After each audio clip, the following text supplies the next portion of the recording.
Record போட்டாச்சு இல்லையா? சிவாய நம. திருச்சிற்றம்பலம். சாயா அன்பினை நாள்தோறும் தழைப்பவர் தாயே ஆகிய வளர்த்தனை போற்றி. தென்னாடுடைய சிவனே போற்றி. எந்நாட்டவர்க்கும் இறைவா போற்றி. காவாய் கனகத்திரளே போற்றி. கைலை மலையானே போற்றி போற்றி. அருள்மிகு உண்ணாமலை சமேத அண்ணாமலையார் திருவடிகள் போற்றி போற்றி. திருத்தணி முருகப் பெருமான் மலரடிகள் போற்றி போற்றி. அருள்மிகு சிவகாமி அம்பாள் சமேத அருள்ஜோதி நாதனே திருவடிகள் போற்றி போற்றி. அனைத்து அடியார்களுக்கும் திருவடி வணக்கம். குருவே சரணம். தெளிவு குருவின் திருமேனி காண்டல், தெளிவு குருவின் திருநாமம் செப்பல், தெளிவு குருவின் திருவார்த்தை கேட்டல், தெளிவு குரு ஒரு சிந்தித்தல் தானே, தெளிவு குரு ஒரு சிந்தித்தல் தானே. திருச்சிற்றம்பலம். திரு உந்தியார் எடுத்துட்டு இருக்காரு ஐயா. புக்கு இல்லாதவங்க எல்லாம் நம்ம அங்க மேல போட்டிருக்காங்க. 14வது பாடல் இன்னைக்கு விளக்கம் எடுக்கிறதா இருக்கிறாரு ஐயா. அதனால அடியாருங்கெல்லாம் புக்கு இல்லைன்னா அந்த பாடல 2 வரி தான், இதை நீங்க எழுதிக்கிங்க. இல்ல அப்படியே காதால கேட்கறதான்னு கேட்டுக்கலாம், உங்க விருப்பம் தான். சிவாய நம. ஐயா வாருங்கள் ஐயா, நீங்க ஆரம்பிக்கலாங்க ஐயா. நம பார்வதிபதே. ஹரஹர மகாதேவா. தென்னாடுடைய சிவனே போற்றி.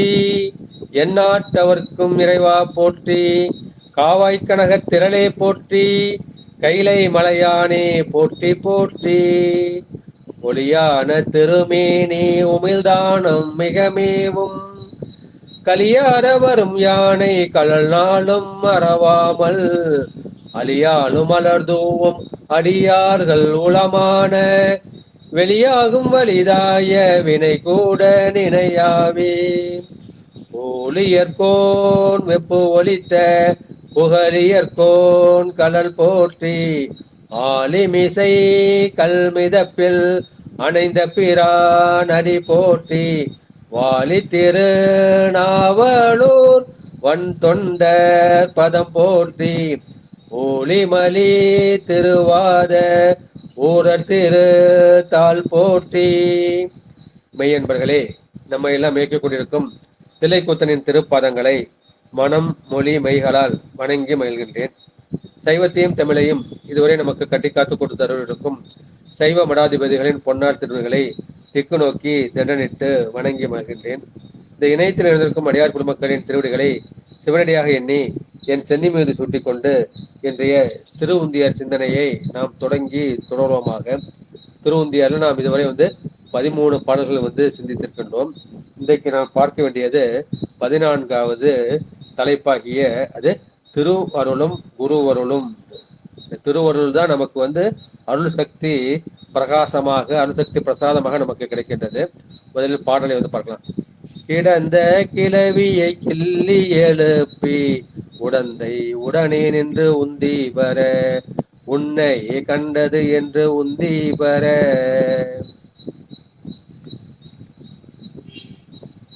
கிடந்த கிடந்த என்பது என்ன குறிக்குது அப்படின்னா நம்முடைய அந்த திருள் சக்தி அது உயிர்களோடு மறைந்து நிற்கின்றது, அது மறைந்து கிடக்கின்றது. அந்த மறைந்து கிடக்கின்றது அது எந்த சக்தி? அது மறைப்பு சக்தியாகிய அந்த துரோதான சக்தி. இந்த அருள் சக்தி அல்லது ஆதிசக்தி அல்லது பராசக்தி என்ன செஞ்சிருக்கு? அது உயிர்களோடு அனாதி காலம் தொட்டு கூடி நிற்கின்றது. அது கூடி நிற்கிறது ஏன் நமக்கு தெரியல அப்படின்னா, அந்த அருள் சக்தி நமக்கு ஏன் தெரியல அப்படின்னா, நம்ம ஆன்மா ஆணவ மலத்தை சார்ந்து இருக்கின்றது. அது ஆணவ மலை சார்ந்து இருப்பதனால அந்த திருவுருள் வெளிப்படாமல் இருக்கின்றது. அது வெளிப்படாமல் துரோதான சக்தியாக அது மறைந்து கிடக்கின்றது. நமக்கு மறைப்பை ஊட்டுகின்றது.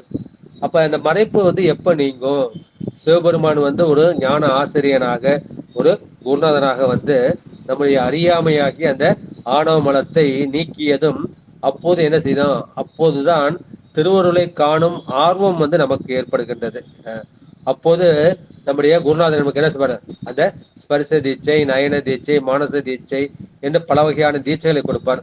அது முக்கியமானது இந்த பார்வை தீட்சை என்ற அந்த திரு அருள் கண்ணோக்கம். அப்போது நோக்கும் போது அப்போது என்ன செய்கின்றார், அவருடைய விழிகளின் மூலமாக நமக்கு அந்த ஞானம் வெளிப்பட்டு விளங்குகின்றது. அப்போது நம்முடைய ஆன்ம போதமாக்கி அந்த தற்போதம் அடங்கிவிடும். அந்த அடங்கிவிடும் போது ஈர்த்தொன்னை ஆட்கொண்ட எந்தை பெருமானே என்று நம்முடைய மாணிக்க வாசர் பாடுவோம் இல்லையா, அப்போது சிவபெருமான் வந்து உயிராகிய நன்மை தன்பால் ஈர்த்து கொள்கின்றார். எனவே அந்த குரு அருளால் தான் திருவுருள் வந்து பெறப்படும். மற்ற வகையில் வந்து நமக்கு அந்த திருவுருள் வெளிப்பட்டாலும் நம்மிடம் நிலைத்து நிற்காது. இனி அது குரு அருளாக, குரு அருள் பிரசாதமாக நமக்கு அது கிடைக்கின்றது. அந்த திருவுருளின் உதவியால் தான் நாம் பெருமானை கூடி கலந்து நிற்க முடியும் என்பது சொல்கின்றது. கிளவி என்றால் என்ன? கிளவி என்பது யாரை குறிக்கும்னா, அந்த உரிமையுடைய பெண்ணை வந்து குறிக்கும். ஒளிதரு கைலை உயர்கிழவோனே, அந்த கைலை மலைக்கு உரியவன் நம்முடைய சிவபெருமான். அதான் ஒளிதரு கைலை உயர்கிழவேனே என்று நம்முடைய மாணிக்கவாசர் வந்து இந்த பதிகத்தை வந்து முடிப்பார். கிழவோன் என்பது அந்த உரிமை உடைய வந்து குறிக்கும். கைலை மலைக்கு உரிமை உடையவன். இந்த ஞாயிற்றுக்கிழமை வந்து அது சூரியனுக்கு உரிமை உடையது, திங்கட்கிழமை சந்திரனுக்கு உரிமை உடையது. அப்புறம் மற்ற நாட்கள்லாம் அந்த செவ்வாய், புதன், வியாழன், வெள்ளி, சனி, அந்த மாதிரி ஒவ்வொரு கிரகத்துக்கு அந்த 7 கிரகங்கள் இருக்கின்றன. பாக்கி 2 வந்து சாயா கிரகம், அது ராகு கேதுன்னு வந்துடும். எனவே 7 கிரகங்களுக்கு 7 கிழமைகள் வந்து உரிமை உடையதாக இருக்கின்றது. எனவே இந்த கிளவி என்பது என்ன இருக்கும்? கிளவி என்பது சிவபெருமானிடமிருந்து பிரிப்பின்றி இருக்கக்கூடிய அந்த சாயா கிரகம்னா என்னங்கய்யா? சாயா கிரகம்னா நிழல் கிரகம். அது நம்ம கண்ணுக்கு வந்து தெரியாது. சரிங்க ஐயா. ராகு கேது நம்ம கண்ணுக்கு தெரியாது, டெலஸ்கோப் மூலமா வந்து பார்க்க முடியாது. அது வந்து நிழல் கிரகமாக இருக்கின்றது. இப்போ இதுலேயே கூட நம்ம சூரியனுக்கு வந்து 2 மனைவிகள். ஒன்று வந்து சாயா தேவி, அதோட மனைவி வந்து ஸ்வதா தேவி. அவங்க என்ன பண்ணாங்க, சூரியனுடைய வெப்பத்தை வந்து தாங்க முடியல. அதனால அவங்க என்ன பண்றாங்க, சூரிய வெப்பத்தை தாங்க முடியாம தன்னோட நிலையிலை வந்து அவனுக்கு ஒரு தேவியாக அமைச்சு விட்டு வந்து மறைஞ்சு போடுறாங்க. அந்த அம்மாவுக்கு பேரு சாயா தேவின்னு பேரு. சாயானா நிலை குறிக்கும். எனவே அந்த சாயா கிரகமாக இருக்கின்றது. எனவே கிளவி என்பது அது உரிமையுடைய அருள் சக்தி. அந்த சிவபெருமானிலிருந்து என்றும் பிரிப்பின்றி நிற்கும் அந்த உடைமையை கூடிய அந்த அருள் சக்தி. அந்த அருள் சக்தி என்ன இருக்கின்றது அப்படின்னா, அது உயிர்களோடு மறைந்து நின்று துரோதான சக்தியாக இருக்கின்றது. அதை எப்படி எப்படி கிள்ளி எழுப்புவது? கிள்ளி எழுப்புவதுன்னா, ஒருத்தன் வந்து தூங்கிக்கிட்டு இருக்கான். தூங்கிட்டு இருப்ப கிளாஸ்ல என்ன பண்ணுவாங்க, இந்த தொடையில கிள்ளி எழுப்ப சொல்லுவார் ஆசிரியர். நமக்குலாம் அந்த அனுபவம் இருக்கும் சின்ன வயசுல. அப்ப என்ன பண்ணுவாரு, அவனை கிள்ளி எழுப்படா அப்படிம்பாரு. அதுமாதிரி என்ன பண்ணுவான், அவன் தூங்கிக்கிட்டு இருக்கான். அந்த திருவள்ளுவர் சக்தி வந்து தூங்கிக்கிட்டு இருக்கு, துரோதான சக்தியா இருக்கின்றது. அப்ப குருநாதர் என்ன பண்றாரு, தீட்சைங்கிற அந்த மூலமாக கிள்ளி எழுப்புகின்றார். அந்த ஆன்மாவிட்ட வந்து அதை தூண்டி விடுகின்றார். தூண்டி விடும் போது அந்த துரோதன சக்தி என்ற மறைப்பு சக்தி அது என்ன திருவருள் சக்தியாக வெளிப்பட்டு, அந்த திருவருள் சக்தி என்ன செய்கின்றது, நம்மை பெருமானிடம் கூட்டி செல்கின்றது. கூட்டி சென்று பெருமானுடன் ஒன்றாக்குகின்றது என்பது அந்த பாடலுடைய பத உரை. இதுக்கு வந்து விளக்கத்தை வந்து பார்க்கலாம். எனவே இந்த அனாதியான இந்த அருள் சக்தி எப்படி இருக்கின்றது, அது வந்து துரோதானமாக அது வந்து மறைந்து கிடக்கின்றது. அந்த துரோதானமாக மறைந்து கிடக்கின்ற அந்த அருள் சக்தியை குருநாதர் என்ன செய்ற, தீட்சை மூலமாக பிரகாசப்படுத்துகின்றார். இந்த சிவஞான போதம் வந்து எல்லா இடத்துலயும் இருக்கு. எல்லா ஊர்ல போதம் என்ற அறிவு இருக்கின்றது. அந்த போதம் என்ன செய்யணும், அது சிவஞான சித்தி ஆக வேண்டும். நமக்கு வந்து அந்த சிவஞானம் எனக்கு சித்தி ஆக வேண்டும். அந்த மாதிரி சித்தியானா என்ன செய்யும், அந்த சிவம் வந்து பிரகாசிக்கும். அதாவது சிவஞான போதம், சிவஞான சித்தி, சிவபிரகாசம் மூன்றும் நமக்கு முதன்மை நூல்களாக இருக்கின்றன. எனவே அந்த அது அனாதியாக இருக்கக்கூடிய இந்த அருள் சக்தி துரோதனமாக மறைந்து கிடக்கின்றது. இப்போது குருநாதர் வந்தவுடனே அதை என்ன பண்ணாரு, அதை கிள்ளி எழுப்பி அதை பிரகாசப்படுத்துகின்றார். அது ஒரு கருத்து. ரெண்டாவது என்ன, அந்த மாதிரி பிரகாசப்படுத்தின உடனே அருள் சக்தி என்ன செய்யுது, இந்த உயிரை வந்து இந்த உயிராகிய ஆன்மாவை பெருமானிடம் கூட்டி செல்கின்றது. அப்போது சிவபெருமான் என்ன செய்கின்றார், அதை ஆகர்ஷணப்படுத்த ஈர்த்து கொள்கின்றார் என்ற கருத்தை வந்து பார்க்கலாம். எனவே சிவபெருமான் எப்பொழுதும் உயிர்களுடன் வந்து கலந்தே இருக்கின்றான். அவன் கலப்பினால் ஒன்றாக தான் இருக்கின்றான். அதுபோல ஆன்மாக்கள் வந்து சிவனை விட்டு எப்பொழுதும் தனித்து இருக்க முடியாது, அது சார்ந்துதான் இருக்க முடியும். இப்ப என்ன, இந்த ஆன்மாவுக்கு 3 நிலை இருக்கின்றது. ஒண்ணு வந்து கேவல நிலை. கேவல நிலைனா அந்த ஆணவமல மறைப்பால் என்ன செய்ய சிவபெருமான் நம்மோடு கலந்து இருப்பதை இந்த ஆன்மாவால் அறிய முடியவில்லை. ஏன்னா ஆன்ம அறிவு முழுமையாக அந்த ஆணவ மலத்தால் மறைக்கப்பட்டு விடுகின்றது. அந்த மாதிரி மறைக்கப்பட்ட அந்த உயிர் பொருள் வந்து இந்த மாதிரி இருக்கின்றதே என்று பெருமான் என்ன செய்கின்றார், அதற்கு அந்த தனு கரண போன போகங்களை முதல் காரண மாயிலிருந்து பொருத்துகின்றார். அப்ப என்ன செய்யுது, இந்த ஆன்மா வந்து கேவல அவஸ்தையிலிருந்து அது சகல அவஸ்தைக்கு வருகின்றது. அந்த சகல அவஸ்தை இருக்கிறதுனால அப்ப அந்த கருவி கரணங்கள் மூலமாக அந்த அறிவு வந்து புலப்படுகின்றது. அந்த அறிவு புலப்பட்டாலும் அந்த அறிவு என்ன செய்யுது, அது ஏகதேச அறிவு. அதை பாத்தியாடா, இல்ல முழுசா நான் பார்க்கல, ஒரு ஏகதேசமா பார்த்தேன். இந்த பொண்ணை நீ பாத்தியா, இல்ல நான் முழுசா பார்க்கல, சுமாரா பார்த்தேன் அப்படின்னு சொன்ன மாதிரி இப்ப இந்த அறிவு என்ன இருக்கின்றது, அது ஏகதேசப்படுகின்றது. ஏகதேசம்னா ஒரு பகுதியை மட்டும் அறிவது, முழுமையாக அறிவு வந்து கிடையாது. இந்த கருவி கரணங்களுடைய அந்த பயன் வந்து அவ்வளவுதான். இந்த கருவி கரணங்கள் மூலமாக என்ன செய்யலாம், இந்த சகல அவஸ்தையில அந்த உயிர் அறிவு ஓரளவுக்கு நமக்கு புலப்படும். அந்த ஓரளவு எதை காமிக்கும், அது சிவத்தை வந்து காமிக்காது, உலகத்தை வந்து அது காமிக்கும். ஏன்னா இப்ப அந்த ஆணவ மலத்தின் அதோன் நியமிகா சக்தி என்ற கீழ்ப்படுத்தும் சக்தி வந்து இப்ப செயல்படுத்துகின்றது. அப்ப என்ன செய்யணும், அப்ப இது வந்து இந்த அறிவு முழுமையாக வேண்டும். இந்த ஆன்ம அறிவு எப்படி இருக்கின்றது, ஏகதேசப்பட்டிருக்கின்றது, அது முற்றறிவாக முழு அறிவாக மாறணும். அப்படின்னா என்ன செய்யணும், இந்த ஜீவபோதம் என்கின்ற அந்த ஆன்ம போதம் அல்லது தற்போதம் அது கரைய வேண்டும். அது கரைந்தால்தான் என்ன செய்யும், இது வந்து இந்த சகல நிலையிலிருந்து சுத்த நிலைக்கு போகும். இது ஆன்மாவுக்கு 3 நிலை. ஒண்ணு கேவல நிலை, முழு அறியாமை. இரண்டாவது வந்து இந்த சகல நிலை. இப்ப நம்ம இருக்கலாம் சகல நிலை. அப்ப கலையோடு கூடியது. அந்த கலையோடு கூடியதுனால இப்ப நமக்கு என்ன செய்யுது, இந்த ஆன்ம அறிவு உலகத்தை மட்டும் காமிக்குது. இந்த ஆன்ம அறிவு கூட நமக்கு வந்து தடையாக தான் இருக்கின்றது. அது உலகத்தை தான் காட்டுமே ஒழிய சிவத்தை வந்து காட்டாது.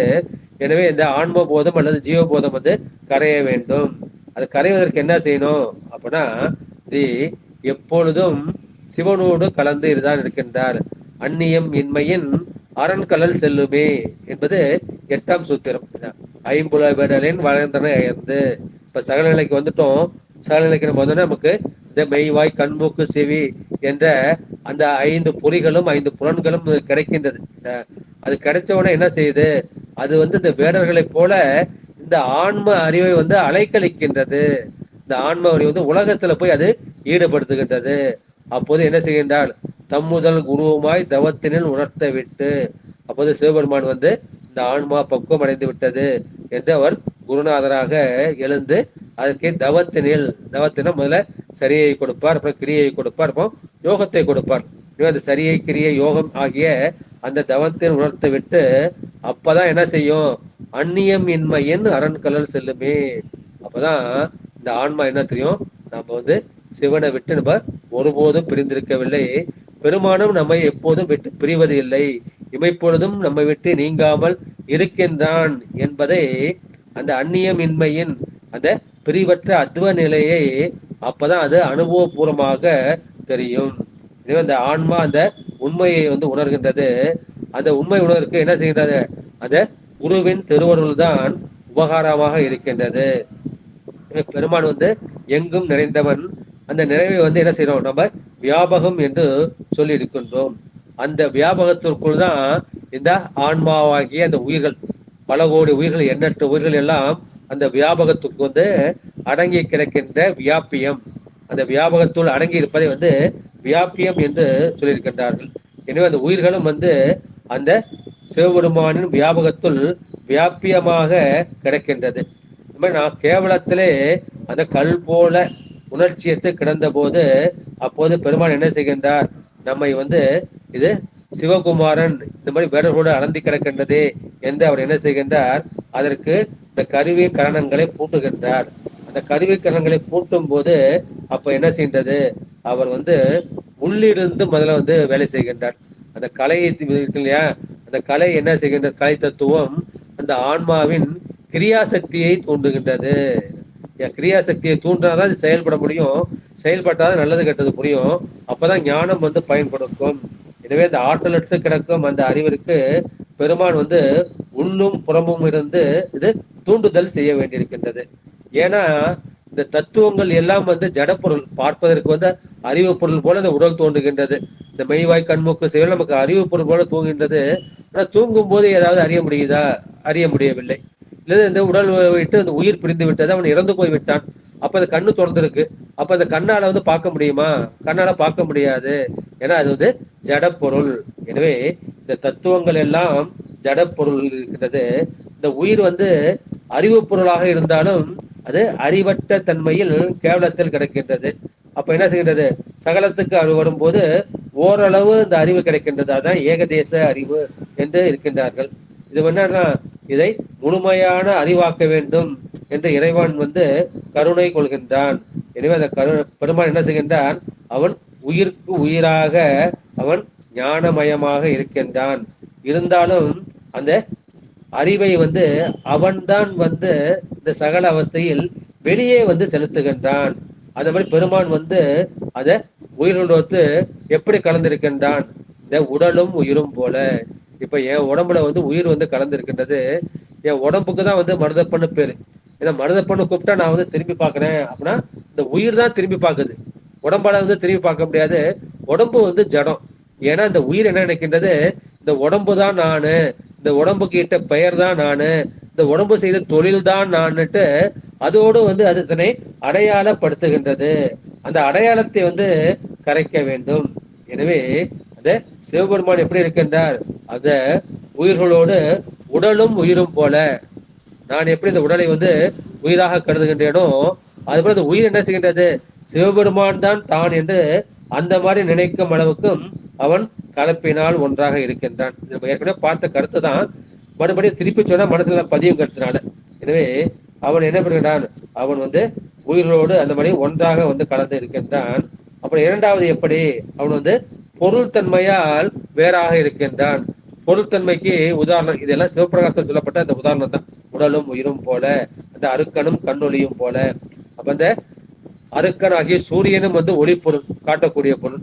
இந்த கண்ணு வந்து காணக்கூடிய தன்மையுடைய பொருள். இப்ப கண்ணிலையும் ஒளி இருக்கின்றது, அந்த சூரியனுக்கு வந்து ஒளி இருக்கின்றது. அந்த சூரிய ஒளி அல்லது விளக்கு ஒளி அல்லது மின்சார ஒளி காட்டினால்தான் இந்த கண்ணால் வந்து காண முடியும். எனவே பெருமான் வந்து இந்த காட்டுகின்றான், சூரியன் போல காட்டுகின்றான். இந்த ஆன்மா வந்து இந்த கண் போல காணுகின்றது. எனவே பொருள் தன்மையால் அவன் கண்ணும் சூரியனும் போல.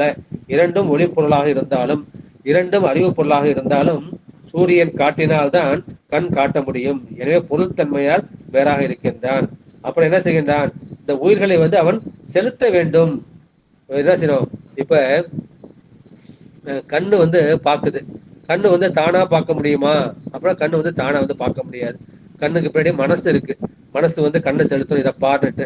அந்த மனசை வந்து என்ன செய்யணும்? அந்த ஆன்மா உயிர் அறிவு வந்து செலுத்தணும். எனவே ஆன்மாவின் உயிர் அறிவு என்ன செய்து மனசை செலுத்துகின்றது, மனசு வந்து கண்ணை வந்து செலுத்துகின்றது. எனவே இந்த ஆன்ம அறிவு தான் கண்ணை வந்து செலுத்துகின்றது. அது போல பெருமான் என்ன செய்கின்றார்? இந்த உயிரறிவை அவர் வந்து செலுத்தினார். அந்த உயிரறிவை பெருமான் செலுத்தினால்தான் இந்த உயிர் என்ன செய்யலாம்? அந்த மனசை வந்து எழுப்பி விட்டு அந்த மனசு வந்து கண்ணை செலுத்த முடியும். அப்போது பெருமான் வந்து அது உடனாக இருக்கின்றான். அந்த கண்ணும் ஆன்ம போதமும் போல. கண்ணு பார்க்கணும் அப்படின்னு என்ன செய்யணும்? இந்த ஆன்மா வந்து அதை பார்க்கணும்னு செயல்படுத்தணும். எனவே பெருமான் வந்து கலப்பினால் உடலும் உயிரும் போல ஒன்றா இருக்கின்றான். பொருள் தன்மையால் அந்த அருக்கனும் அல்லது சூரியனும் கண்ணொளியும் போல அவன் வேறாக இருக்கின்றான். செலுத்தும் தன்மையால் அவன் எப்படி இருக்கின்றான்?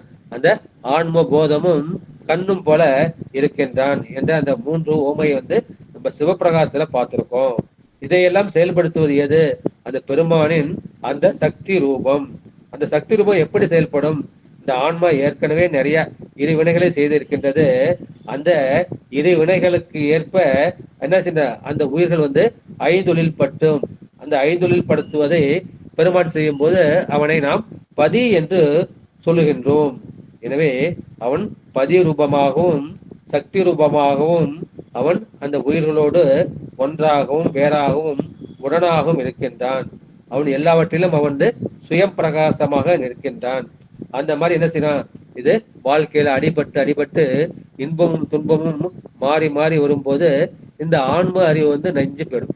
இப்போ ஒரு துணி வந்து நஞ்சு போகணும், நம்ம என்ன செய்யணும்? அந்த தண்ணியில நினைச்சு கொடியில காய போட்டா போதும். அது மழை பெய்யும் போது நனையும், வெயில வந்து காயும். அந்த மாதிரி என்ன செய்யும்? அந்த துணி வந்து நஞ்சு போயிடும். அது போல நம்முடைய ஆன்ம அறிவு என்ன செய்யணும், நெய்ய வேண்டும், அந்த பற்றற்ற நிலையை அடைய வேண்டும். அதற்காக பெருமான் என்ன செய்கின்றான், அவன் வந்து அந்த துரோதன சக்தி வடிவமாக என்று அதை என்ன செய்கின்றான், அதை செலுத்துகின்றான். அதை செலுத்தும் போது அதை வந்து ஆணை என்ற வார்த்தை வந்து அந்த இரண்டாவது சூத்திரத்தில் வந்து வருகின்றது. அந்த ஆணை என்பது அந்த சிற்சக்தியாகிய அருள் சக்தி, அதுதான் முதல்வன் நடத்துவதை அந்த சிற்சக்தி தான் செயல்படுத்துகின்றது. அந்த சிற்சக்தி செயல்பட்டால்தான் நம்முடைய ஜீவபோதம் வந்து அடங்கும். எனவே ஆன்மாவின் அறிவை அனாதியே பொருந்திய அந்த ஆணவ மலத்தை நீக்குவதற்காக பெருமான் இந்த அருளாகிய சிவசக்தியை ஆச்சாரியன் என்ன செய்கின்றான், தன்னுடைய தீட்சையின் மூலமாக நம்மை ஆன்மாவில் பிரகாசிக்கின்றான். அப்பொழுது இந்த அருள் சக்தியின் ஆணை வழியே செல்லுவதுதான் அது ஞானம் எனப்படும். அந்த ஞானமயமாக நம்மை ஆக்கி பெருமான் நடக்க வைத்து அருள்கின்றான் அந்த ஆச்சாரியன் மூலமாக. இந்த உபாயத்தை நமக்கு குருவே தெரிவிக்கின்றார். தெரிவித்து அந்த வழியில் நாம் ஒழுக வேண்டும் என்பதை விளக்குகின்றார். எனவே இந்த பாடலில் கிடந்த கிளவியை கிள்ளி எழுப்பி உடந்தை உடனே நின்று இந்த துரோசக்தி கூடவும் பெருமான் தான் வந்து இருக்கின்றான். எனவே அனாதியாகிய கூடியிருப்பதை தான் கிடந்த என்ற வார்த்தை என்ற சொல் வந்து உணர்த்துகின்றது. கிளவி என்பதை அவள் வந்து உரிமைப்பட்டவள் என்று சொல்லலாம். இரண்டாவது அது பழமையானவள், முன்னை பழம்பொருளுக்கும் முன்னை பழம்பொருளே. கிழவனுங்கிறது அந்த வயதானவன், முதியவன், அப்படி அது பழமையானவன் என்ற பொருளையும் அது சொல்லப்படுகின்றது. எனவே அருளாகிய அந்த சிவசக்தியை தான் அதை கிடந்த கிளவி என்று இருக்கின்றார். அந்த கிளவி என்ன இருக்கின்றது, அது துரோதனமாக அது உறங்கி கிடக்கின்றது. அதை வந்து தீட்சையாகிய செயல் வந்து அதை கிள்ளி எழுப்புகின்றது. கிள்ளி எழுப்பும் போது நாம் என்ன செய்ய வேண்டும், அந்த அருள் வழியே நின்று ஒழுக வேண்டும். அதுதான் உடந்தையுனே நின்று, உடனாகி நின்று. இதுதான் இந்த ஞான உபதேசத்தின் பிறகு நாம் செய்ய வேண்டிய முறையாகும். அதுவே நிற்கும் முறையில் நின்று ஓதும் முறையில் ஓத வேண்டும் என்று ஞான சாத்திர நூல்கள் வந்து சொல்லும். இந்த மாதிரி திருவருள் ஞான வழியிலே என்ன செய்யும், தற்போதும் சிறிதுமற்று நாம் நடக்க வேண்டும். அப்ப இந்த ஆன்மாவை போதத்தை வந்து நம்ம அடக்க வைக்கணும். அப்போது சிவம் என்ன செய்யும், நம்மை முற்றிலும் ஆர்ப்பணித்துக் கொள்ளும். இதுதான் பெருமான் செய்யக்கூடிய அந்த உன்னையே கண்டது என்ற உண்டிபர. உன்னையே கண்டுங்கிறது இந்த ஆன்மாவாகிய உன்னை வந்து பார்க்கின்றாய், அந்த ஆன்ம தரிசனம் வந்து கிடைக்கின்றது. இப்போ இந்த ஆன்மாவை என்ன பண்ற, ஆன்மா சுத்தியாச்சுன்னா உனக்கு சிவரூபம் சிவ தரிசனம் கிடைக்கும். அந்த சிவத்துக்குள்ள அந்த ஆன்மா அடங்கி இருப்பதை நீ காண்பாய். அதைதான் உன்னையே கண்டது என்று சொல்லி இருக்கின்றார்கள். எனவே இந்த பாடலில் வந்து சிவம் என்ன செய்கின்றது, அந்த தாய் போல இந்த தாய் அருள் கொண்டு நம்முடைய அறிவை அது ஆர்ப்படுத்தி பிறகு தந்தையாக வந்து ஆட்கொண்டு செய்கின்ற இந்த திறத்தை வந்து இந்த ஆச்சாரியனால் நாம் வந்து பெறுகின்றோம். இதான் நம்ம என்ன செய்யறோம், நம்ம வந்து தினசரி நம்ம வகுப்பு ஆரம்பிக்கும் போது பிரேமமா பாடுறாங்க இல்லையா, தெளிவு குருவின் திருமேனி காண்டல், தெளிவு குருவின் திருநாமம் செப்பல், தெளிவு குருவின் திருவார்த்தை கேட்டல், தெளிவு குரு ஒரு சிந்தத்தல் தாமே என்று சொல்றார். எனவே நம்ம வந்து சரியை கிரியை யோகம் ஞானம் என்று 4 பாதங்கள் நமக்கு இருக்கின்ற சரியா பாதம், கிரியா பாதம், யோக பாதம், ஞான பாதம். இந்த ஞானத்தை அடைவதற்காக நம்ம என்ன செய்யறோம், சரியை கிரியை யோகம்லாம் செய்யறோம். அப்ப இந்த ஞான மார்க்கத்துல எது, அது கேட்பது என்பது சரியை, கேட்டதை சிந்தித்தல் என்பது அது கிரியை, தெளிதல் என்பது யோகம், நிட்டை கூடல் என்பது அது ஞானம். எனவே நம்ம கேட்டதை வந்து என்ன செய்யணும், சிந்திக்கணும், சிந்திச்சு தெளியணும். அது தெளிஞ்சா என்ன செய்யும், உடனே வந்து நிட்டை கூடணும். இப்போ சொல்ல முடியா, இந்த யோகம் பண்றதுக்கு 12 வருஷம் ஆகுது, இந்த 12 வருஷம் ஆனாதான் நமக்கு அந்த யோகம் வந்து சித்தி ஆகுதுன்னு சொல்றோம். அது ஒவ்வொரு ஆதாரத்துக்கும் நம்ம 2 ஆண்டா சொல்றோம். ஆனா அந்த மாதிரி கிடையாது. ஏன்னா மூலாதாரத்துல ரொம்ப நாள் ஆகும். அதுக்கு மேல போக போக என்ன செய்யும், அந்த நாட்கள் ஆண்டுகள்லாம் வந்து ரொம்ப வந்து குறையும். அது ஒரு விளக்கத்துக்காக நம்ம ஒண்ணுக்கு 2 ஆண்டு 12 ஆண்டு சொல்றோம். மாதிரி கேட்பதற்கு நமக்கு இப்ப என்ன செய்யறது, அந்த திருவள்ளுவர் வந்து நமக்கு துணை கூட்டி உள்ளது. கேட்பது என்ன செய்யணும், நம்ம வந்து சிந்திக்க வேண்டும். சிந்திச்சு என்ன செய்யணும், ஒரு தெளிவுக்கு வரணும். அந்த தெளிவுக்கு வந்துட்டோம்னா அந்த உடனே வந்து நிட்டை கூடிடும். நான் ஏற்கனவே சொல்லுங்க இது மூலாதாரம், சுவாதிஷ்டானம், மணிப்பூரகம், மனாகதம், விசுத்தி, ஆகிய. இந்த ஆகியம் வர வரைக்கும் 12 வருஷம் ஆகும். இந்த 12 வருஷத்துக்கு வந்துடுச்சுன்னா இங்கேருந்து அதுக்கப்புறம் வந்து ஒரே நொடி தான். சிவபெருமான் எப்படி செய்வார், இந்த பிள்ளையார் துதிக்கையால் தூக்குற மாதிரி தூக்கி கொண்டு போய் நம்ம இங்க வச்சிருவாரு. அதுக்கப்புறம் துவாதசாந்தத்துக்கு வந்து கொண்டு போயிடுவாரு. நம்ம என்ன செய்யணும், அந்த குருவுடைய திருமேனியை நம்ம என்ன செய்யணும், அதை தரிசிக்க வேண்டும். குரு வேறு சிவபெருமான் இல்லை, இந்த சிவ தரிசனம் தான் திருமேனியை காண்பது. அப்புறம் என்ன செய்யுது, தெளிவு குருவின் திருநாமம் செப்பல். அந்த குருவின் நாமம் வேறு, சிவநாமம் வேறு. அதுவும் வந்து பஞ்சாக்கரம் தான். அந்த ஆச்சாரியர்கள் 4 பேர்கள் இருக்காங்க இல்லையா, அவங்களுடைய பெயர்களை எல்லாம் ஒற்று நீக்கினால் அது என்ன செய்யணும், திருஞான சம்பந்தர், திருநாவுக்கரசர், திருநாவலூரர், அப்புறம் திருமாணிக்கவாசர் எல்லாம் சேர்த்தோம்னா ஒற்று நீக்கம்னா எல்லாம் வந்து 5 எழுத்தா வரும். அதை பக்த பஞ்சாட்சரம் என்று சொல்வார்கள். அதான் பெருமலை குளம்பர் என்ன செஞ்சார், அவர் வந்து நம்முடைய சுந்தரமூர்த்தி சுவாமிகள் அவர் நாமத்தை செப்பி அவர் வந்து சிவலோகத்துக்கு சென்று விட்டார். நம்முடைய அப்பூதியடிகள் திருநாவுக்கரசர் அவரை நாமத்தை சொல்லியே அவர் வந்து சிவலோக பிராப்தி அடைந்தார். எனவே தெளிவு குருவின் திருநாமம் செப்பல். இப்ப தெளிவு குருவின் திருவார்த்தை கேட்டல். அவர் செய்யக்கூடிய, நீ பெருமானை தினசரி பார்த்துட்டு ஆலய தரிசனம் பண்ணிட்டு அவர் நாமத்தை செப்பிச்சினா அவர் என்ன செய்வார், ஒரு குருநாதராக வந்து உனக்கு திருவார்த்தை கொடுப்பார். இந்த திருவார்த்தையை உபதேசத்தினை கேட்டினால் அப்புறம் என்ன செய்யணும், பெருமானுடைய உருவை வந்து நீ சிந்திப்பாய் என்று நீ என்ன செய்யற. அதுபடி கேட்டல், சிந்தித்தல், தெளிதல், நிட்டை கூடல் என்பது அந்த சமாதி நிலைக்கு வருவதை வந்து திருமந்திரமும் சொல்லி இருக்கின்றது என்று சொல்லியிருக்கின்றார்கள். இதைதான் நம்முடைய பட்னத்து சுவாமின்னு சொல்வார். என்னன்னா, நின்னை காணா மாந்தர் தன்னை காணா தன்மையோரே. பெருமானை உன்னை வந்து என்ன செய்யணும், இந்த பரமாத்மாவாக யார் வந்து பார்க்கவில்லையோ அவர்கள் தன்னை ஜீவாத்மாக பார்க்க மாட்டார்கள். நின்னை காணா மாந்தர் தன்னை காணா தன்மையோரே அப்படின்பாரு. அதுபோல இன்னொரு பாட்டு அதே பாட்டுல தான் சொல்வார். இந்த திருவிடை முதல் மும்மணி கோவை, நான் வந்து நின்னை கண்டபின் என்னையும் கண்டேன் பிறரையும் கண்டேன் என்று சொன்னார். உன்னை வந்து நான் அந்த சிவபரம்பொருளா பார்த்தவொடனே அப்ப நான் என்ன செய்றேன், என்ன ஆன்மாவை வந்து ஜீவாத்மாக பார்த்தேன், மற்றவங்களையும் அப்ப நான் ஆன்மாவை பார்க்கிறேன். அது வரைக்கும் நான் என்ன பண்ணேன், அவங்கள நான் உடம்பா பார்த்தேன். இது வரைக்கும் நான் உடம்பா பார்த்தேன்.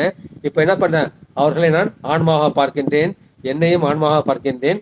உண்மை வந்து அந்த பரமாத்மாவாக, இந்த சிவ பரமாத்மாவாக நான் பார்க்கின்றேன் என்று சொல்லி இருக்கின்றார் என்று சொல்லிவிட்டு அடுத்து 15வது பாட்டுக்கு வந்து போகலாம். பற்றை அறுப்பதோர் பற்றினை பற்றில் அப்பற்றை அறுப்பர் என்று உந்தி பெற பாவிக்க வாரார் என்று உந்தி பெற. இப்ப ஏற்கனவே போன பாட்டுல வந்து அந்த ஆன்மாவுடைய 3 நிலைமைகளை வந்து பார்த்தோம். முதல் நிலைமை வந்து கேவல நிலை.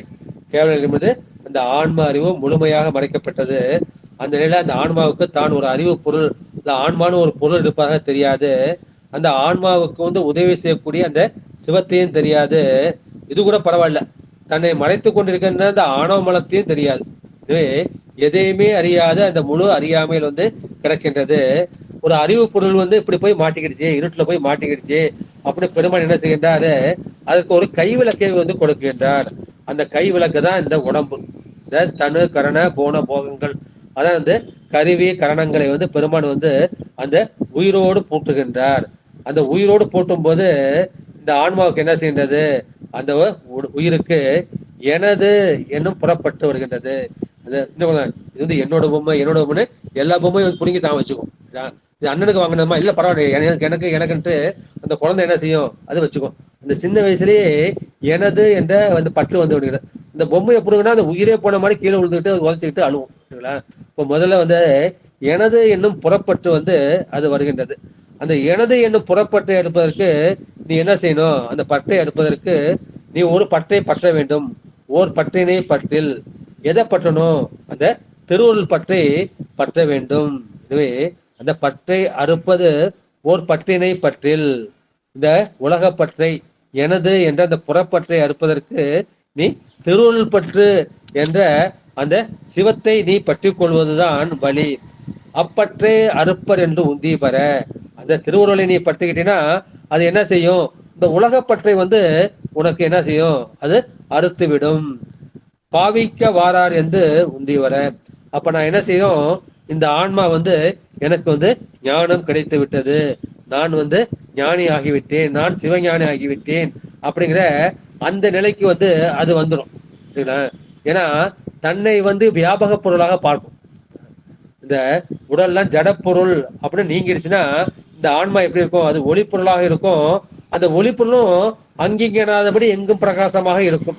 அப்போது நான் ஞானி, இந்த நான் என்கின்ற அந்த அகப்பற்று வந்து வந்துவிடும். என்ன செய்யணும்? அந்த அகப்பற்றையும் நீங்க நீக்க வேண்டும். அதுக்கு என்ன செய்யலாம்? அதுக்கு வந்து அந்த அத்வைதம் என்கின்ற அந்த ஏகான்ம மார்க்கம் அல்லது மாயா மார்க்கம், அது என்ன சொன்னாங்க?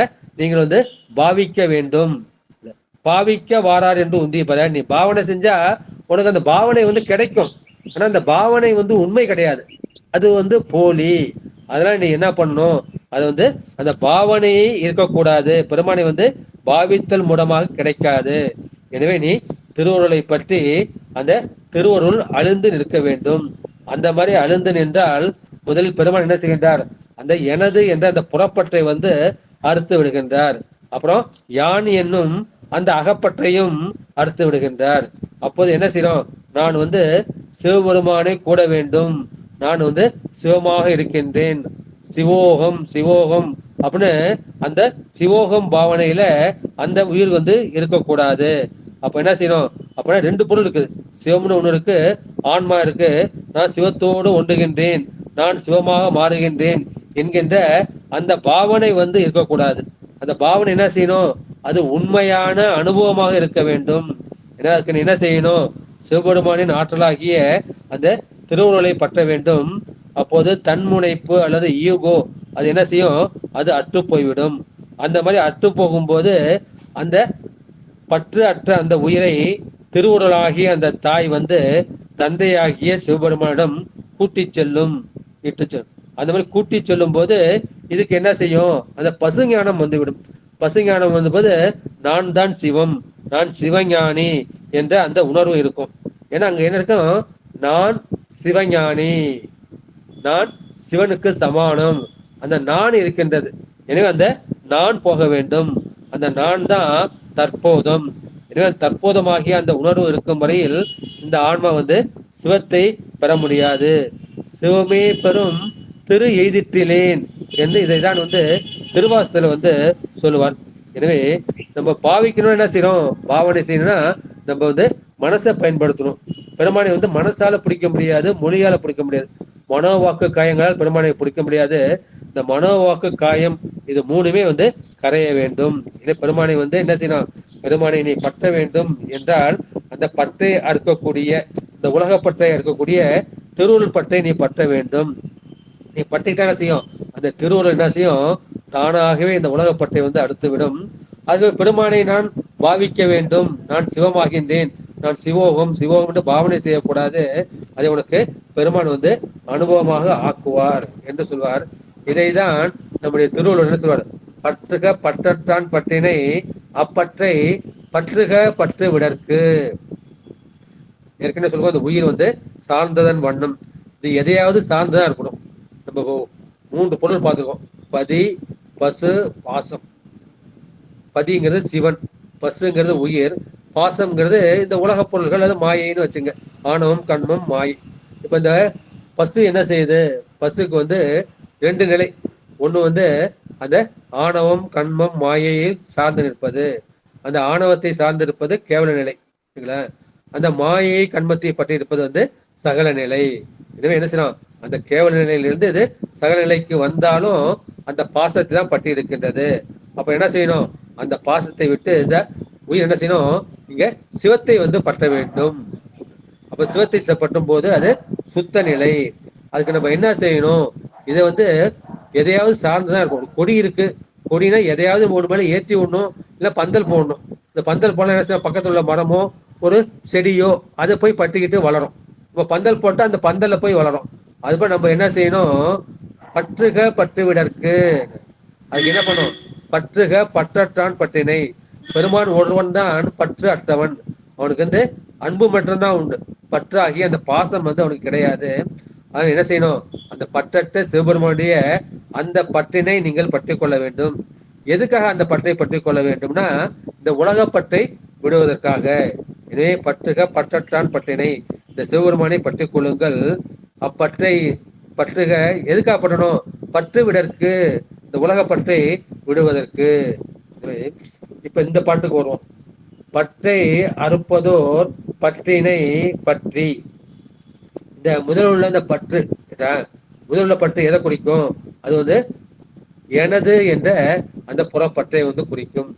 இது என்னுடைய உடம்பு, இது என்னுடைய மனசு, இது என்னுடைய வீடு, இது என்னுடைய செல்வம், இது என்னுடைய வேலை என்று எனது எனது என்று வருகிறதெல்லாம் அது மமகாரம் ஆகிய அந்த புறப்பற்று. அப்ப நம்ம வந்து எதை வந்து நம்ம வந்து ஃபர்ஸ்ட் நீக்கணும் அப்படின்னா எனது என்கின்ற அந்த மமகாரத்தை தான் போக்கணும்.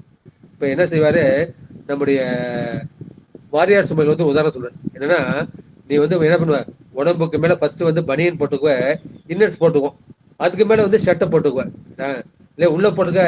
அந்த பனியன் இருக்கு, அந்த பனியன் தான் வந்து நான். இன்னர் கார்மெண்ட்ஸ் இருக்குல்ல, அது வந்து நான். மேல உள்ள சட்டை இருக்கு இல்லையா, இது வந்து எனது. நீ வந்து என்ன பண்ணும், நீ நானை போக்கணும் அப்படின்னா முதல்ல செய்யணும், இந்த எனது என்ற சட்டையை வந்து முதல்ல போக்கணும். அதுக்கப்புறம் தான் நான்கிற பனியனை வந்து கழட்ட முடியும். அது ஒரு எளிய உதாரணமா வந்து வாரியார் சுமைகள் வந்து சொன்னது. எனவே எனது என்னும் புறப்பட்டை தான் நாம் வந்து நீக்க வேண்டும். இப்ப எனக்கும் கடவுளுக்கும் வந்து எந்த தூரமும் கிடையாது. அவன் வந்து என்னோடு ரொம்ப ரொம்ப அருகதான் இருக்கான். அப்பேற்பட்ட அந்த கடவுளை நம்ம தூரமா இருக்கிற மாதிரி நினைக்க வைக்கிறது எது? அது எனது. எனது உடல், எனது மனைவி, எனது குழந்தை, எனது செல்வம், எனது வீடு, எனது வாகனம், எத்தனை எனது எனதுன்னு போயிட்டு இருக்கோ அவ்வளவு தூரம் வந்து பெருமானுக்கும் நமக்கும் தூரம் வந்து அதிகமா இருக்கின்றது. அதுக்காக தான் பெருமான் என்ன செய்கின்றார், அவர் வந்து அந்த பலி வந்து ஏற்கின்றார். ஏன் வந்து அந்த பலி ஏற்கின்றார் அப்படின்னா, பறந்து 7 உலகம் படைத்த பிறான் இறந்து 8 கிறக்கம். இந்த 7 உலகத்தையும் படைச்சவன் வந்து அந்த பெருமான் தான். அந்த 7 உலகமும் அவனுக்கு உரியவது. அப்பேற்பட்ட பெருமான் வந்து இறந்து சாப்பிடுகின்றான், பிச்சை எடுக்கின்றான் என்றால் ஏற்காக இருக்கின்றனா, நிரந்தரமாய் தன்னை நினையும் அடியாரை இறந்துண்டு தன் கலல் எட்டச் செய்தானே. இதுவும் வந்து திருமந்திரம் தான். பெருமானை வந்து நம்ம நினைக்கணும். நினைக்கிறதுக்கு தடையாக இல்லை, நமக்கு நேரம் வேணும். நேரம் வேணா நம்ம நேரத்தை நம்ம எதுல செலவு பண்றோம்? இந்த காசு சம்பாதிக்காக நம்ம வந்து செலவு பண்றோம். காசு வந்து எதுக்காக வந்து சம்பாதிக்கிறோம் அப்படின்னா, நமக்கு முதல்ல வந்து உணவு வேண்டும், அப்புறம் வந்து குடும்ப குழந்தைகளாம் நம்ம காப்பாற்றுறோம். இதுக்காக வந்து நம்ம வந்து பணம் தேவைப்படுது. அதனாலே நம்ம என்ன செய்யறோம், பாதி பொருளை பாதி நேரத்தை சாப்பிட்டு கழித்தேன், பாதி நேரத்தை தூங்கி கழித்தேன் என்று ஞானிகள் சொல்வார்கள். என்ன சொல்றாங்கன்னா, இந்த குழந்தை வந்து பிறந்த உடனே பாத்தீங்கன்னா 24 மணி நேரத்துல 23 மணி நேரம் தூங்கிக்கிட்டே தான் இருக்கும். இந்த பால் குடிக்க நேரம் மட்டும் தான் கண்ணு முழிக்கும். இப்போ படிப்படியாக அந்த தூக்கம் குறைஞ்ச என்ன செய்யும், ஒரு 12 மணி நேரம் வந்து தூங்கும், 12 மணி நேரம் வந்து அது விளையாண்டுக்கிட்டு இருக்கும். அதுக்கப்புறம் என்ன செய்யறோம், நம்ம வந்து படிச்சுட்டு வேலைக்கு போகுது என்ன செய்யும், அது வந்து 8 மணி நேரம் வந்து உழைக்கணும். 8 மணி நேரம் 12 மணி நேரம் உழைக்கணும். அப்புறம் வந்து 12 மணி நேரத்துல என்ன செய்யணும், அது சாப்பிட்டு விட்டு ஓய்வு வந்து எடுக்க வேண்டும்.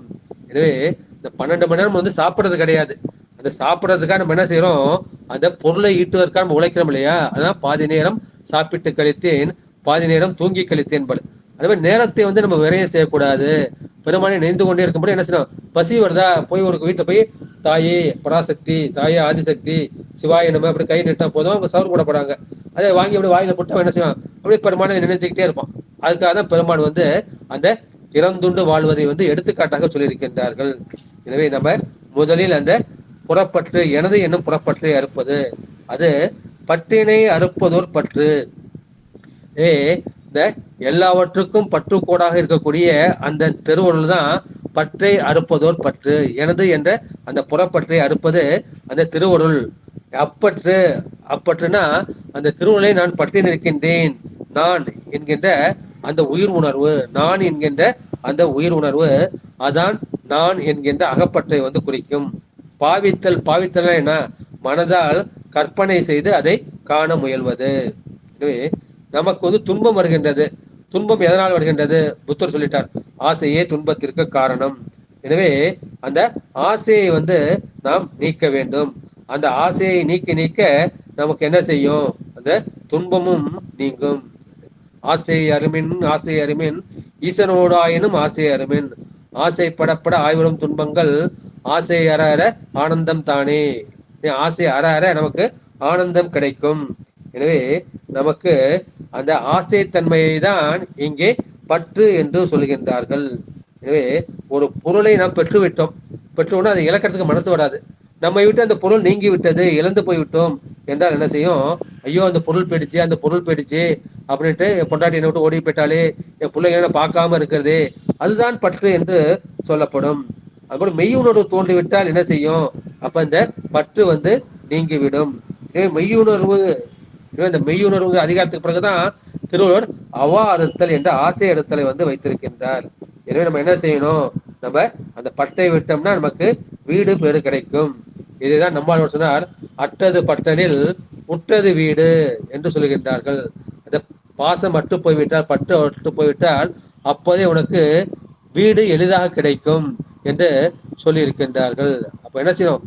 ஒரு பொருள் போயிடுச்சா, ஆகா எனக்கு வந்து ஆசை போயிடுச்சு, துன்பம் போயிடுச்சு என்று நம்ம வந்து சும்மா இருக்க முயலணும். சும்மா இருக்க முடியாது. நான் எவ்வளவு கஷ்டப்பட்டு சம்பாதிச்சேன், என் பொண்டாட்டிகளை எப்படி பார்த்து செஞ்சேன், என் பிள்ளைங்களை எப்படி கண்ணுக்கண்ணா நான் வந்து வளர்த்தேன் அப்படின்னு மனசு என்ன செய்யும்? அதனையே நினைஞ்சுக்கிட்டு அதிலேயே வந்து உணர்ந்து கொண்டே இருக்கும். உழப்போது என்பனே உந்தி பெற, அதனால அந்த இழந்த பொருளையே எண்ணி எண்ணி இந்த மனமிலிருந்து இழைத்து கொண்டே இருக்கும். அப்பேற்பட்ட அந்த விருப்பு, அந்த விடாத வெறுப்பு, அதுதான் பற்று என சொல்லப்படுகின்றது. அந்த விடாத அந்த ஆசைக்கு தான் அவா என்று சொல்லப்படும். இந்த ஆசையே துன்பத்திற்கு காரணம், அதன் தவா பிறப்பினும் வித்து என்று சொல்வார். எனவே இந்த பற்றை இரண்டாக வகைப்படுத்துகின்றோம். ஒன்று வந்து அகப்பற்று, அந்த அகப்பற்று தான் அகங்காரம் என்று சொல்லப்படும். இரண்டாவது புறப்பற்று, அது எனது என்கின்ற மமகாரம். நம்ம அந்த காலத்துல என்ன பண்ணுவாங்க?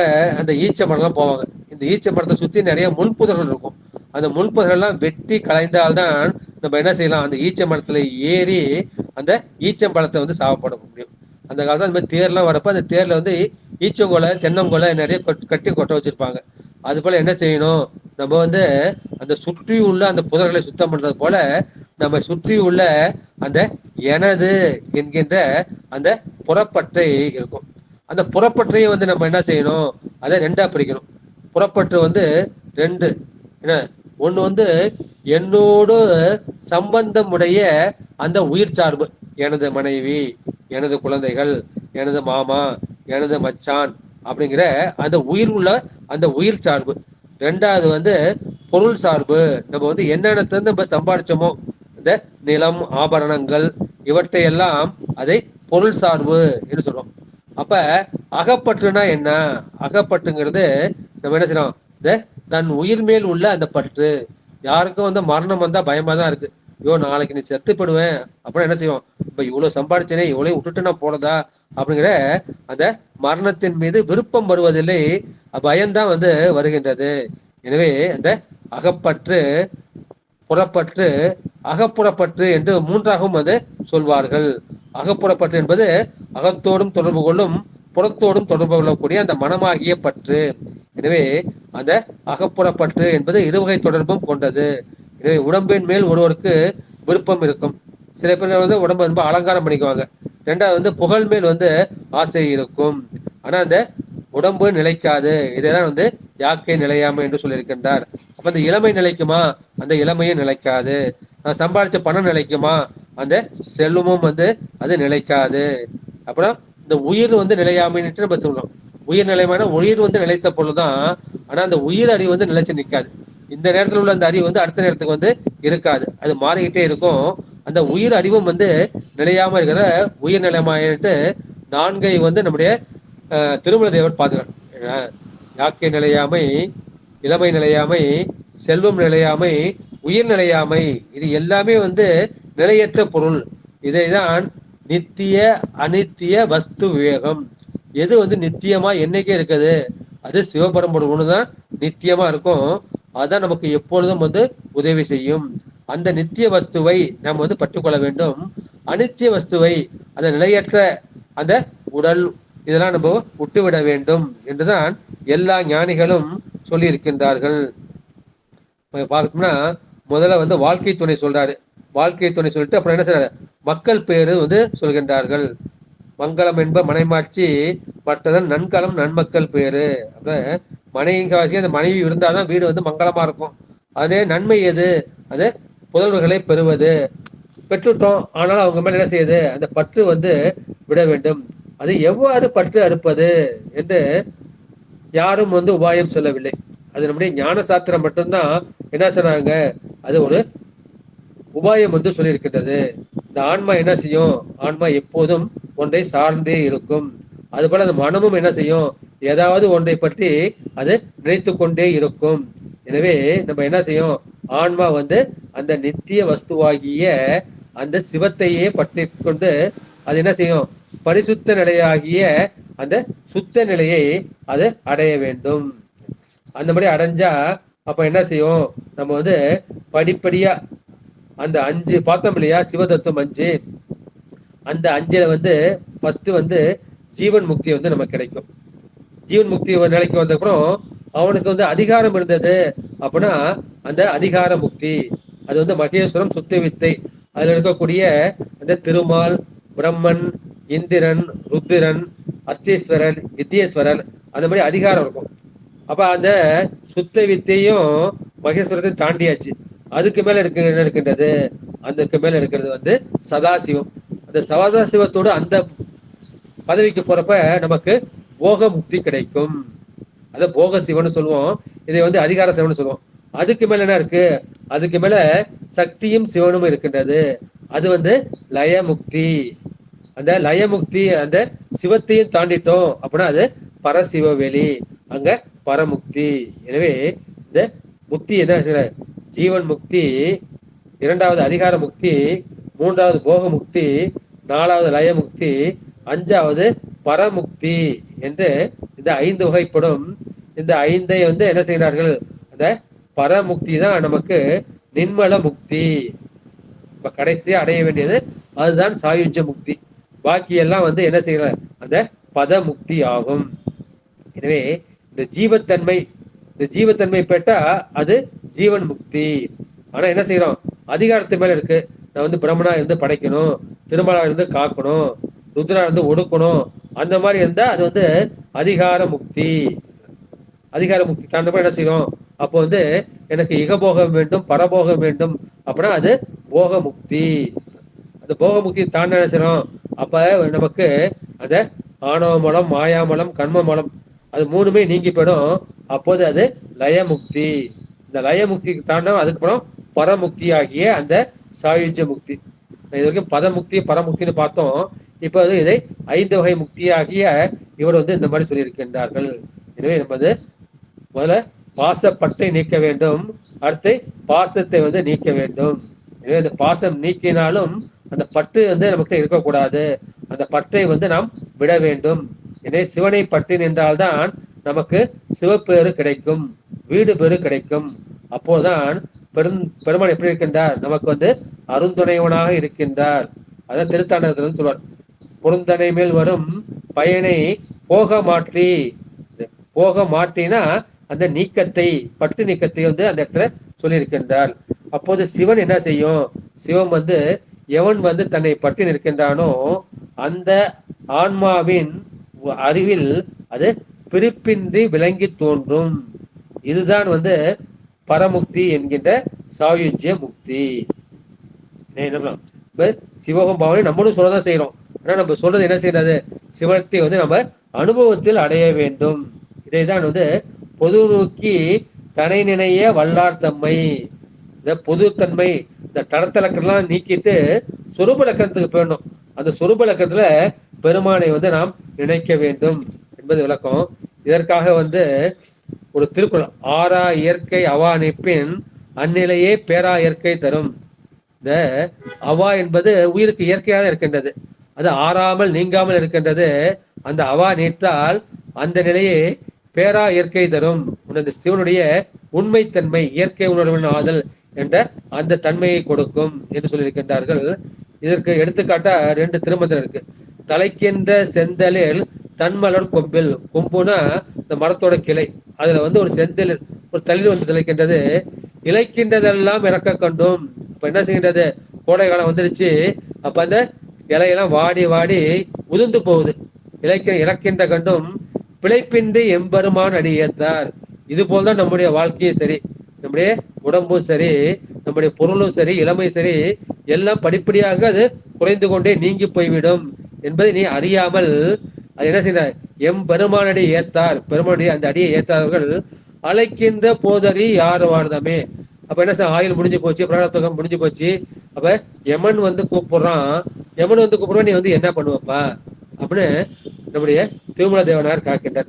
என்ன, பெருமானடியை நீ ஏத்த வேண்டும், அதுதான் உனக்கு பிழைப்பு, நீ பிழைக்கின்ற வாய்ப்பு அதுதான் சொல்றாரு. இன்னொன்னு சொல்லுகிறார், சார்ந்தவருக்கு இன்பம் கொடுக்கும் தளல் வண்ணன். பெருமாள் எப்படி இருக்கின்றார்? தளல் வண்ணமாக, நெருப்பு வண்ணமாக, தீவண்ணமாக இருக்கின்றார். தன்னை சார்ந்தவர்களுக்கு இன்பத்தை கொடுக்கின்றார். அதற்கு சங்கரன் என்று பெயர். பேர்ந்தவருக்கு இன்னா பிறவி கொடுத்திடும். என்ன செய்ய, யார் தன்னை விட்டு நீங்குகின்றார்களோ அவர்களுக்கு வந்து பிறவியை கொடுப்பார். தன்னை சார்ந்தவர்களுக்கு அந்த பிறவியை கெடுத்து விடுவார். கூர்ந்தவர்க்கு அங்கே குறைகளால் காட்டிடும். சிவந்தாங்கதின்னு யார் வந்து அவன் காலை பற்றி கொள்கிறார்களோ அவர்களுக்கு குறைகளால் காட்டிடும். சேர்ந்தவர் தேவரை சென்றுணர்வாரே. உனக்கு தேவபதி மேல ஆசை இருக்கு, இந்திரபதி மேல ஆசை இருக்கு அப்படின்னா உனக்கு அந்த போகத்தையும் கொடுப்பான் என்ற கருத்தை வந்து திருமணம் சொல்லியிருக்கின்றார். இந்த கருத்தை சொல்லிவிட்டு அடுத்து 16வது பட்டலாம். உளவாது உணர்கின்ற யோகிகள் ஒன்றோடும் தழுவாமல் நிற்பர் என்று உந்தி பெற, தாழ்மணி நாவே போல் உந்தி பெற. நம்ம என்ன செய்யலாம், நம்ம வந்து நான் வந்து முயற்சி செஞ்சு சிவபெருமானை வந்து நான் வந்து அடைந்து விடுவேன். இந்த கருவி காரணங்களை கொண்டு நம்முடைய அப்பர் பெருமான் சொன்ன மாதிரி பெருமானையே நான் பார்க்கிறேன், பெருமான் புகழையே நான் கேட்கின்றேன், நான் வந்து பெரிதும் உழைக்கின்றேன் அப்படின்னு சொன்னாலும் என்னால் பெருமானை அடைய முடியாது. என்ன டாக்டர் கொஞ்சம் வித்தியாசமா நீங்க சொல்றீங்க, அதுக்கான திரு அங்கமலை அவர் பாடி இருக்காரு அப்படின்னா, அங்க வந்து நான் செய்கின்றேன், நான் வந்து முயற்சி செய்கின்றேன், நான் வந்து தரிசனம் செய்கின்றேன், நான் வந்து பெருமானை காண்கின்றேன் என்கின்ற அந்த நான் வந்து இருக்கின்றது, இந்த தற்போதம் இருக்கின்றது. எனவே இந்த கருவி கரணங்களை கொண்டு இந்த ஆன்மா பெரிதும் முயன்றாலும் அந்த தற்போதம் நீங்கும் வரை சிவபெருமானை அடைய முடியாது. அந்த மாதிரி செய்யும் என்ன செய்யணும், அந்த முயற்சி வந்து பயன் கொடுக்கலன்னா, நானும் 10 வருஷம் 12 வருஷமா போய் வழிபாடு பண்றப்பா, பெருமான் வந்து கண்ணையே திறக்க மாட்டேங்கிறாரு, நாளுக்கு நாள் பிரச்சனையும் துன்பமும் கூடிக்கிட்டு தான் போகுது. ஏன்னா அந்த மாதிரி முயற்சி பயனற்று போய் இந்த ஆன்மாவுக்கு மனதில் வந்து ஒரு அயற்சி உண்டாகும். அப்ப என்ன செய்யறார்கள், அப்ப நம்ம என்ன செய்யணும், இந்த ஆன்ம போதத்தால நம்ம முயற்சி செய்யக்கூடாது. அப்ப என்ன செய்யணும், திருவருளின் துணை கொண்டு சிவபெருமானை நாம் வழிபட வேண்டும். அதுக்கு எளிய வழி என்ன, அந்த அடியார் பெருமக்களை பற்றி கொள்வது, ஆண்டவனை பற்றி கொள்வது, அந்த ஆலயம் தானும் அரணன தொழுமே அப்படின்னு சொல்கின்றார்கள். அந்த ஆலயத்தையும் அடியார் பெருமக்களையும் நம்ம வந்து பற்றி கொள்ள வேண்டும். அதுதான் நமக்கு வந்து திருவுருளாக இருக்கின்றது. அந்த திருவுருளின் துணை கொண்டு சிவபெருமானை நாம் வழிபட வேண்டும். அப்படிதான் ஜீவன் முக்தர்கள் வந்து வழிபட்டு இருக்கின்றார்கள். அவர் என்ன சொல்வார், அவர்கள் ஒன்றிலும் பற்று வைக்காமல் இருப்பார்கள். எதை பார்த்தாலும் அவர் என்ன சொல்றாரு, திருவருள் கண் கொண்டே உணரப்பட்டு நிற்பார்கள். இங்க எங்க ஊர்ல வந்து ஒரு அடியார் இருந்தார். அவர் என்ன செய்கின்றார், நிறைய வந்து சாத்திர வகுப்புகள் தோத்திர வகுப்புகள் நடத்துவார். நடத்துறப்ப சில பேர் வருவாங்க, சில பேர் வரமாட்டாங்க, சில பேர் திட்டுவாங்க. திருவுடல் எது சொன்னாலும் சரி, ஒருத்தர் போய் ஒரு கும்பாசி பொருள் கேட்பாரு, பொருள் கொடுத்தாங்களா, ஐயா திருவுடல் பாரு, பொருள் கொடுக்கலையா, உனக்கு வேற வேலையே இல்லையா, எப்ப பார்த்தாலும் காசு காசுன்னு வர, அப்படியே ஐயா திருவுடல் ஏன்னு சிரிச்சுக்கிட்டே போவார். ஏன்னா இதை பார்த்தாலும் வந்து திருவுடலை தான் பார்த்தாரு. அவர் வந்து இப்ப வந்து பூர்ணம் அடைந்து விட்டார். எனவே நம்ம என்ன செய்யணும், எதை பார்த்தாலும் அந்த திருவுருளுக்கும் துணை கொண்டே நாம் பார்க்க வேண்டும். அது எப்படி இருக்கின்றன, அதுக்கு ஒரு உதாரணம் சொல்றாரு. என்னன்னா, ஒரு மணி ஒன்று இருக்கும் கோயில்ல வந்து, ஒரு மணியை வந்து கட்டி தொங்க விட்டுருப்பாங்க. அந்த காலத்துல என்ன பண்ணுவாங்க, நம்ம கைக்கு ஏற்ற அளவுக்கு தொங்க விட்டுருப்பாங்க. ஒரு மரத்துல நம்ம போற என்ன செய்வோம், வழிபாடு செஞ்சுட்டு அந்த மணியை ஒரு தட்டு தரும். இப்படி தட்டு தட்டினா என்ன செய்யும், அந்த மணி வந்து அடிக்கும், அந்த ஓசை வந்து கேட்கும். அந்த மணி வந்து ஓசை எழுப்பக்கூடாது. ஏன்னா அந்த மணியில ஓசை எழுப்பது அதை நாக்கு, அந்த தொங்குற மணி இருக்கு இல்லையா, அது நாக்குன்னு சொல்லுவாங்க. அந்த நாவினுடைய மணி என்ன செய்யணும், அது அசைவற்று இருக்க வேண்டும். அது அசைவற்று இருக்கா என்ன செய்யணும், அப்ப அந்த மணியை தூக்கி நீ தரையில இறக்கி வச்சுக்க. அப்ப என்ன செய்யும், அந்த நாக்கு வந்து அதுக்குள்ள பாதுகாப்பா இருக்கும். அப்ப அது வந்து அது அசையாது. அசையாதுன்னா அது என்ன செய்யும், அது ஓசையை வந்து எழுப்பாது. எனவே அந்த மணி வந்து மேல தொங்கிக்கிட்டு இருக்க வரைக்கும் காற்றுப்பட்டோ கயிறு பட்டோ அல்லது நம் கைப்பட்டோ அது ஓசையை எழுப்பி கொண்டே இருக்கும். அந்த மணியை நீ என்ன பண்ற, இலக்கி நீ கீழே வச்சிட்டா அந்த மணியோட நாக்கு தரையில கிடக்கும். அப்போ அது அசையாது. அது அசையாதுன்னா அங்க ஓசையும் வராது. இது எதுக்கு உதாரணமா சொல்றாரு அப்படின்னா அது பற்றற்ற நிலையை வந்து குறிக்கும். எனவே ஃபர்ஸ்ட் வர இந்த உளவாதுன்னு சொல்லியா, அந்த உளவாதுன்னா இந்த கருவி கரணங்களை கொண்டு இப்ப நீ வயல்ல வந்து நீங்க வந்து உழவு செய்யணும் அப்படின்னா ஏற்கலப்பை வேணும், மாடு வேணும், குச்சி வேணும் இல்லையா? அந்த மாதிரி அந்த கருவி கரணங்களால் முயன்று உழைத்து என்ன செய்யறாள் பயன் கிடைக்கவில்லை, அந்த மாதிரி பயன் கிடைக்காமல் நீ அயர்ந்து போயிருக்கின்றளா, அதான் உளவாது. அப்ப உணர்கின்ற அந்த திருவுருள் மூலமாக உணர்கின்ற அந்த யோகிகள், அந்த யோகிகள் ஒன்றோடும் தழுவாமல் நிற்பர் என்று உந்திய பெற, அவர்கள் எதையும் வந்து சார்ந்திருக்க மாட்டார்கள், சிவத்தை தவிர்த்து வேற எதையுமே அவர்கள் சார மாட்டார்கள், உலகை சாராமல் இருப்பார்கள், உலகை தழுவாமல் இருப்பார்கள். அதுக்கு என்ன உதாரணம், தாழ்மணி நாவே போல் உந்திய பெற. ஒரு மணி இருக்கின்றது, அந்த மணியுடைய அந்த நாக்கு அசைஞ்சாதான் ஒளி வரும். அந்த மணியை இறக்கி நீ தரமேல வச்சுட்டேன்னு வச்சுக்க, அப்ப அது ஓசை எழுப்பாது. எனவே இதுல என்ன சொல்லிக்கிறாருன்னா, நம்ம வந்து இந்த ஆன்மாவுக்கு காரண அவஸ்தை 3 இருக்கின்றது, காரிய அவஸ்தை வந்து 5 இருக்கின்றது. காரண அவஸ்தை நம்ம ஏற்கனவே பார்த்துட்டோம். ஒண்ணு வந்து கேவல அவஸ்தை, இரண்டாவது சகல அவஸ்தை, மூன்றாவது வந்து சுத்த அவஸ்தை. அவஸ்தை என்ன செய்யணும், அந்த நிலையை வந்து குறிக்கும். அதுதான் வேதனை என்று புத்தர்கள் வந்து சொல்றாங்க, தன் வேதனை காட்சின்னு சொல்றாங்க. நீ என்ன செய்யணும், அந்த உயிர்கள் வந்து இந்த சகநிலைக்கு வந்துருச்சு, அப்ப என்ன செய்கிறார்கள், இந்த விழிப்பு நிலை என்கின்ற அந்த ஜாக்கிரா அவஸ்தை.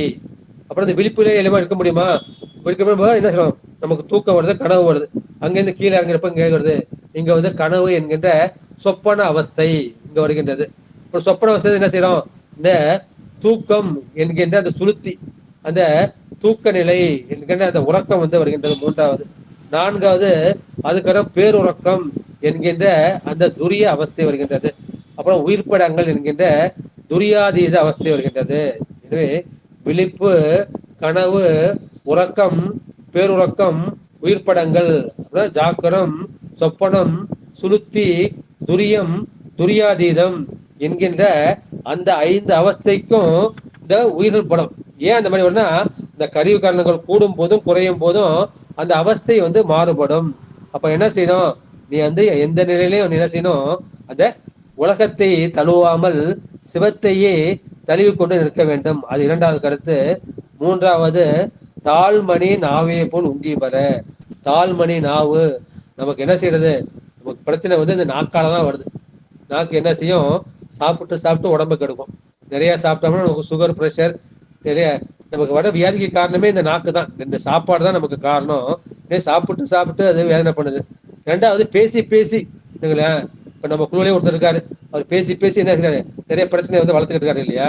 அது போல என்ன செய்யும், அது நாக்கு பேசி பேசியே பிரச்சனை பண்ணுது. அப்ப அது நாக்கு என்ன பண்ணும், ஒட்ட கூத்த பாட்டுக்கு ரெட்ட தாப்பால்னுட்டு ஒரு பழமொழி உண்டு. அப்ப என்ன செய்யணும், இந்த நாக்குக்கு வந்து நம்ம என்ன பண்ணணும், 2 தாப்பால் போடணும். 2 தாப்பால் என்ன உதவ தவிடும். ஒண்ணு வந்து உண்ணாவிரதம், இந்த வாரத்துக்கு ஒரு நாளும் என்ன பண்ணும், அது உண்ணாவிரதம் இருந்து இந்த உடம்பை வந்து பாதுகாக்க வேண்டும்.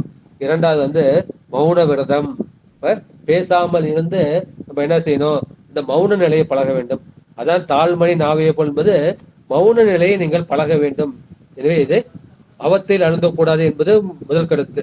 இரண்டாவது பெருமானை மட்டுமே சார வேண்டும், உலகத்தை தழுவக்கூடாது என்பது இரண்டாவது கருத்து.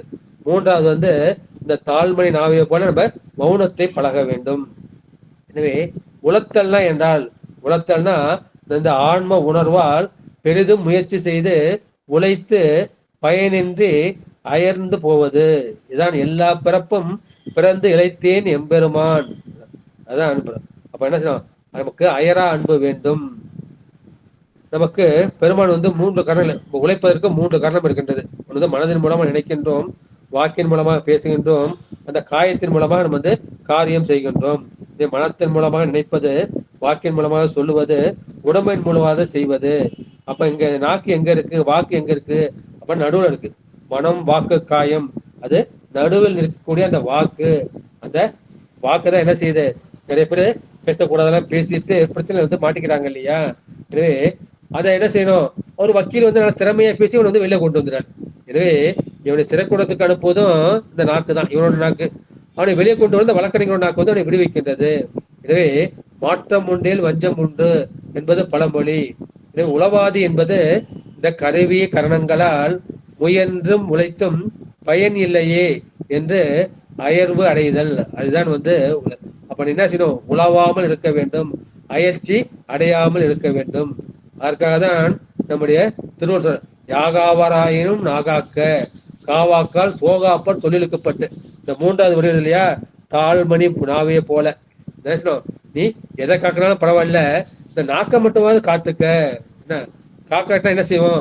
சோகாப்பர் தொழிலுக்குப்பட்டு, நீ பேசுற வார்த்தையில ஏதாவது ஒரு குற்றம் வரும், குறை வரும், அதை சொல்லி காட்டுவாங்க. அப்ப என்ன செய்யணும்? நீ யோகம் பயில்னாலே என்ன செய்யணும்? முதல்ல மௌனத்துக்கு தான் போகணும். முக்கியமா இந்த நிராதார யோகம் பண்ணா நீ மௌனத்துல நிலைச்சு நிக்கணும். எனவே நிராதார யோகம் நிலைப்படுவதற்கு இந்த மௌன யோகம் வழி. என்ன மனம் சிவனை தவிர்த்து வேற எதையும் நினைக்க கூடாது. அப்ப வாக்கு என்ன செய்யணும்? சிவனை தவிர்த்து வேற எதையும் பேசக்கூடாது. உடல் என்ன செய்யணும்? சிவனுக்கும் சிவனடியாருக்கும் தொண்டு சேவை தவிர்த்து வேறு எதையும் செய்யக்கூடாது. அப்ப என்ன செய்யணும்? அது மனோ மௌனம், வாக்கு மௌனம். மூன்றாவது காஷ்டா மௌனம்பாங்க. காஷ்டா மௌனம்னா, காஷ்டம்னா வருகை குறிக்கும். இந்த விறகு எப்படி கிடைக்கின்றோ உடம்பு போட்டபடி இருக்கும். இந்த காஷ்டா மௌனத்தை நம்முடைய நடமாடும் கடவுள் என்று சொல்லக்கூடிய அந்த சங்கராச்சாரிய சுவாமிகள் அதை நிறைய பயிற்சி பண்ணியிருக்காரு. நான் கண்ணால பார்த்திருக்கேன். இந்த காஷ்டா மௌனம்னு பேரு. போட்டபடி அப்படியே இருக்கும். இதைதான் சும்மா இரு சொல்லற என்று அருணகிரிநாதருக்கு நம்முடைய முருகப்பெருமான் உபதேசம் செய்கின்றார். அப்ப சும்மா இருக்க இருக்க சுகம் சுகம் என்று என்ன செய்கின்றார்? அம்மா சுருதிகள் நிரந்தரம் அறையும். நீ சும்மா இருந்தாலே நிறைய சுகம் சுகம் வந்துகிட்டு நம்முடைய தாயுமானவர் சொல்லியிருக்கின்றார். அந்த சும்மா இருக்கின்ற திறம் அரிது. நீ யானையை கட்டிடலாம், புலியை கட்டிடலாம், முதலையை கட்டிடலாம், ஆனா சும்மா இருக்கின்ற திறம் அரிது. இது நம்முடைய தாயுமானவருடைய வாக்குதான். இப்ப இதுக்கு ஒரு உதாரணம் என்ன சொல்றாங்க அப்படின்னா, நம்முடைய கவுந்தி அடிகள் என்ற ஒரு அடிகள் இருக்கின்றார். அது இந்த கதை எங்க வருதுன்னா சிலப்பதிகாரத்துல வருது. சிலப்பதிகாரத்துல இந்த கோவலன் என்ன செய்யறான்? மாதவியிட்ட போயிட்டு மாதவியின் அம்மா மூலமாக எல்லா பொருளும் இழந்து விட்டு என்ன செய்யறான்? இந்த கண்ணை கூட வாரான். கண்ணை கூட நம்ம இந்த ஊர்ல இருக்கக்கூடாது, நம்ம செல்வாக்கா வாழ்ந்துட்டோம், அப்ப ஏழையா இருக்கக்கூடாது, நம்ம மதுரைக்கு போவோம் அப்படின்னு சொல்லப்பட்டான். அந்த கண்ணையை கூட்டுக்கிட்டு போறான். போறப்ப அங்க துணையாக கவுந்தியடிகள் என்ற ஒரு சமண அடிகள் வருகின்றார்கள். வந்தோடனே அவங்க ரெண்டு பேரும் தன்னை புள்ள மாதிரி பார்த்துக்கிட்டு அவங்க இருக்காங்க. அங்க போறப்ப அவங்க ஆசிரமத்துல அவங்க தங்கியிருக்காங்க. தங்கி இருக்கிறப்ப அப்போ இந்த கதை சிலப்பதிகாரத்துல வருது. அந்த ஆண்டவனுக்கு பேர் தூர்த்தன்னு பேரு, அந்த பொம்பளைக்கு பேர் தூர்த்தின்னு பேரு. ரெண்டு பேருமே அந்த கல் உண்டுட்டு போதையில இருக்காங்க. போதையில இருந்துட்டு கவுந்தி அம்மா வணக்கம் வைக்கிறாங்க. அவங்களும் திரும்ப வணக்கம் வைக்கிறாங்க. வணக்கம் வச்சோன்னா அம்மா இவங்க ரெண்டு பேரும் யாருமா அப்படின்னு சொல்றாங்க. அவங்க ரெண்டு பேரும் என்னுடைய குழந்தைங்கப்பா. ஏன்னா துறைகள் எல்லாரும் குழந்தையாரு பார்ப்பாங்க. இவங்க குழந்தைன்னு சொல்றாங்க. குழந்தைய பார்த்தா அவங்கள பார்த்தா புருஷன் பொண்டாட்டி மாதிரி இருக்குமா, உங்க குழந்தைங்க ஒண்ணுக்கு ஒண்ணு கல்யாணம் பண்ணிக்குமா அப்படின்னு சொன்னோன்னே அவங்களுக்கே என்ன கோபம் விடுது. கோபம் வந்தவங்க என்ன சொல்றாங்க? முள்ளுரை காட்டில் முதுநரி ஆகுகன்னு சாபம் கொடுக்குறாங்க. நீ என்ன பண்ண? இந்த முள் நிறைந்த காட்டுல ஒரு வயசான நரி போல ஆகிவிடுன்னு அவங்க நரியா மாறிடுறாங்க. இப்ப என்ன செய்யறாங்க? இந்த நாக்கு மூலமாக அந்த சாபத்தை அவர்கள் பெற்றுக்கொண்டார். அதுக்கு நாவடக்கம் வேண்டும் என்பதற்காக. எனவே நம்ம காக்க வேண்டிய இந்திரியத்தில் முக்கியமா இந்த நாக்கை தான் நம்ம காக்க வேண்டும் என்று வளையாபதியும் சொல்ல வேண்டும். நம்ம என்ன செய்யணும்? ஒன்றை பேசுவதற்கு முன்பாக நம்ம நினைக்க வேண்டும். நம்ம என்ன செய்யணும்? நினைச்சதெல்லாம் பேசக்கூடாது, வாயில வந்ததெல்லாம் பேசக்கூடாது. பேச்சு நம்ம மற்றவர்களுக்கு நன்மை பயக்குமா அந்த வார்த்தையை பேசலாம். இல்லாவிட்டால் நம்ம என்ன செய்யணும்? வாயை அடக்கி நம்ம மௌனமாக இருக்க வேண்டும். எனவே இந்த மொழி அடக்கம் மிகவும் முக்கியமாக இருக்கின்றது. அப்ப என்ன செய்யலாம்? அந்த மௌனத்தின் மூலமா சிவத்தை அடைஞ்சு விடலாமா அப்படின்னா, சிவம் மனோ வாக்கு காயத்திற்கு எட்டாதது. அது எப்படி அது அடைய முடியும் என்றால் அது அந்த சிவயோகத்தின் மூலமாக தான் அடைய முடியும். அந்த சிவயோகத்திலிருந்து பெருமானோடு ஒன்றுபட்டவர்கள் அந்த சிவ யோகிகள். அந்த சிவ யோகிகள் என்ன செய்வார்கள்? உனக்கு நிறைய உபதேசம் செஞ்சுட்டு அந்த மௌனத்தையும் உபதேசம் செய்வார்கள். என்ன உபதேசம் செய்வாங்க? இந்த உடம்பு உனக்கு அந்நியம்பா, நீ ஆன்மா, நீ உயிர். இந்த உடம்பு உனக்கு அந்நியம், உனக்கு வேறானது. அது ஜடம், ஆன்மாகிய நீ உயிர். எனவே தேகம் உனக்கு வேறானது.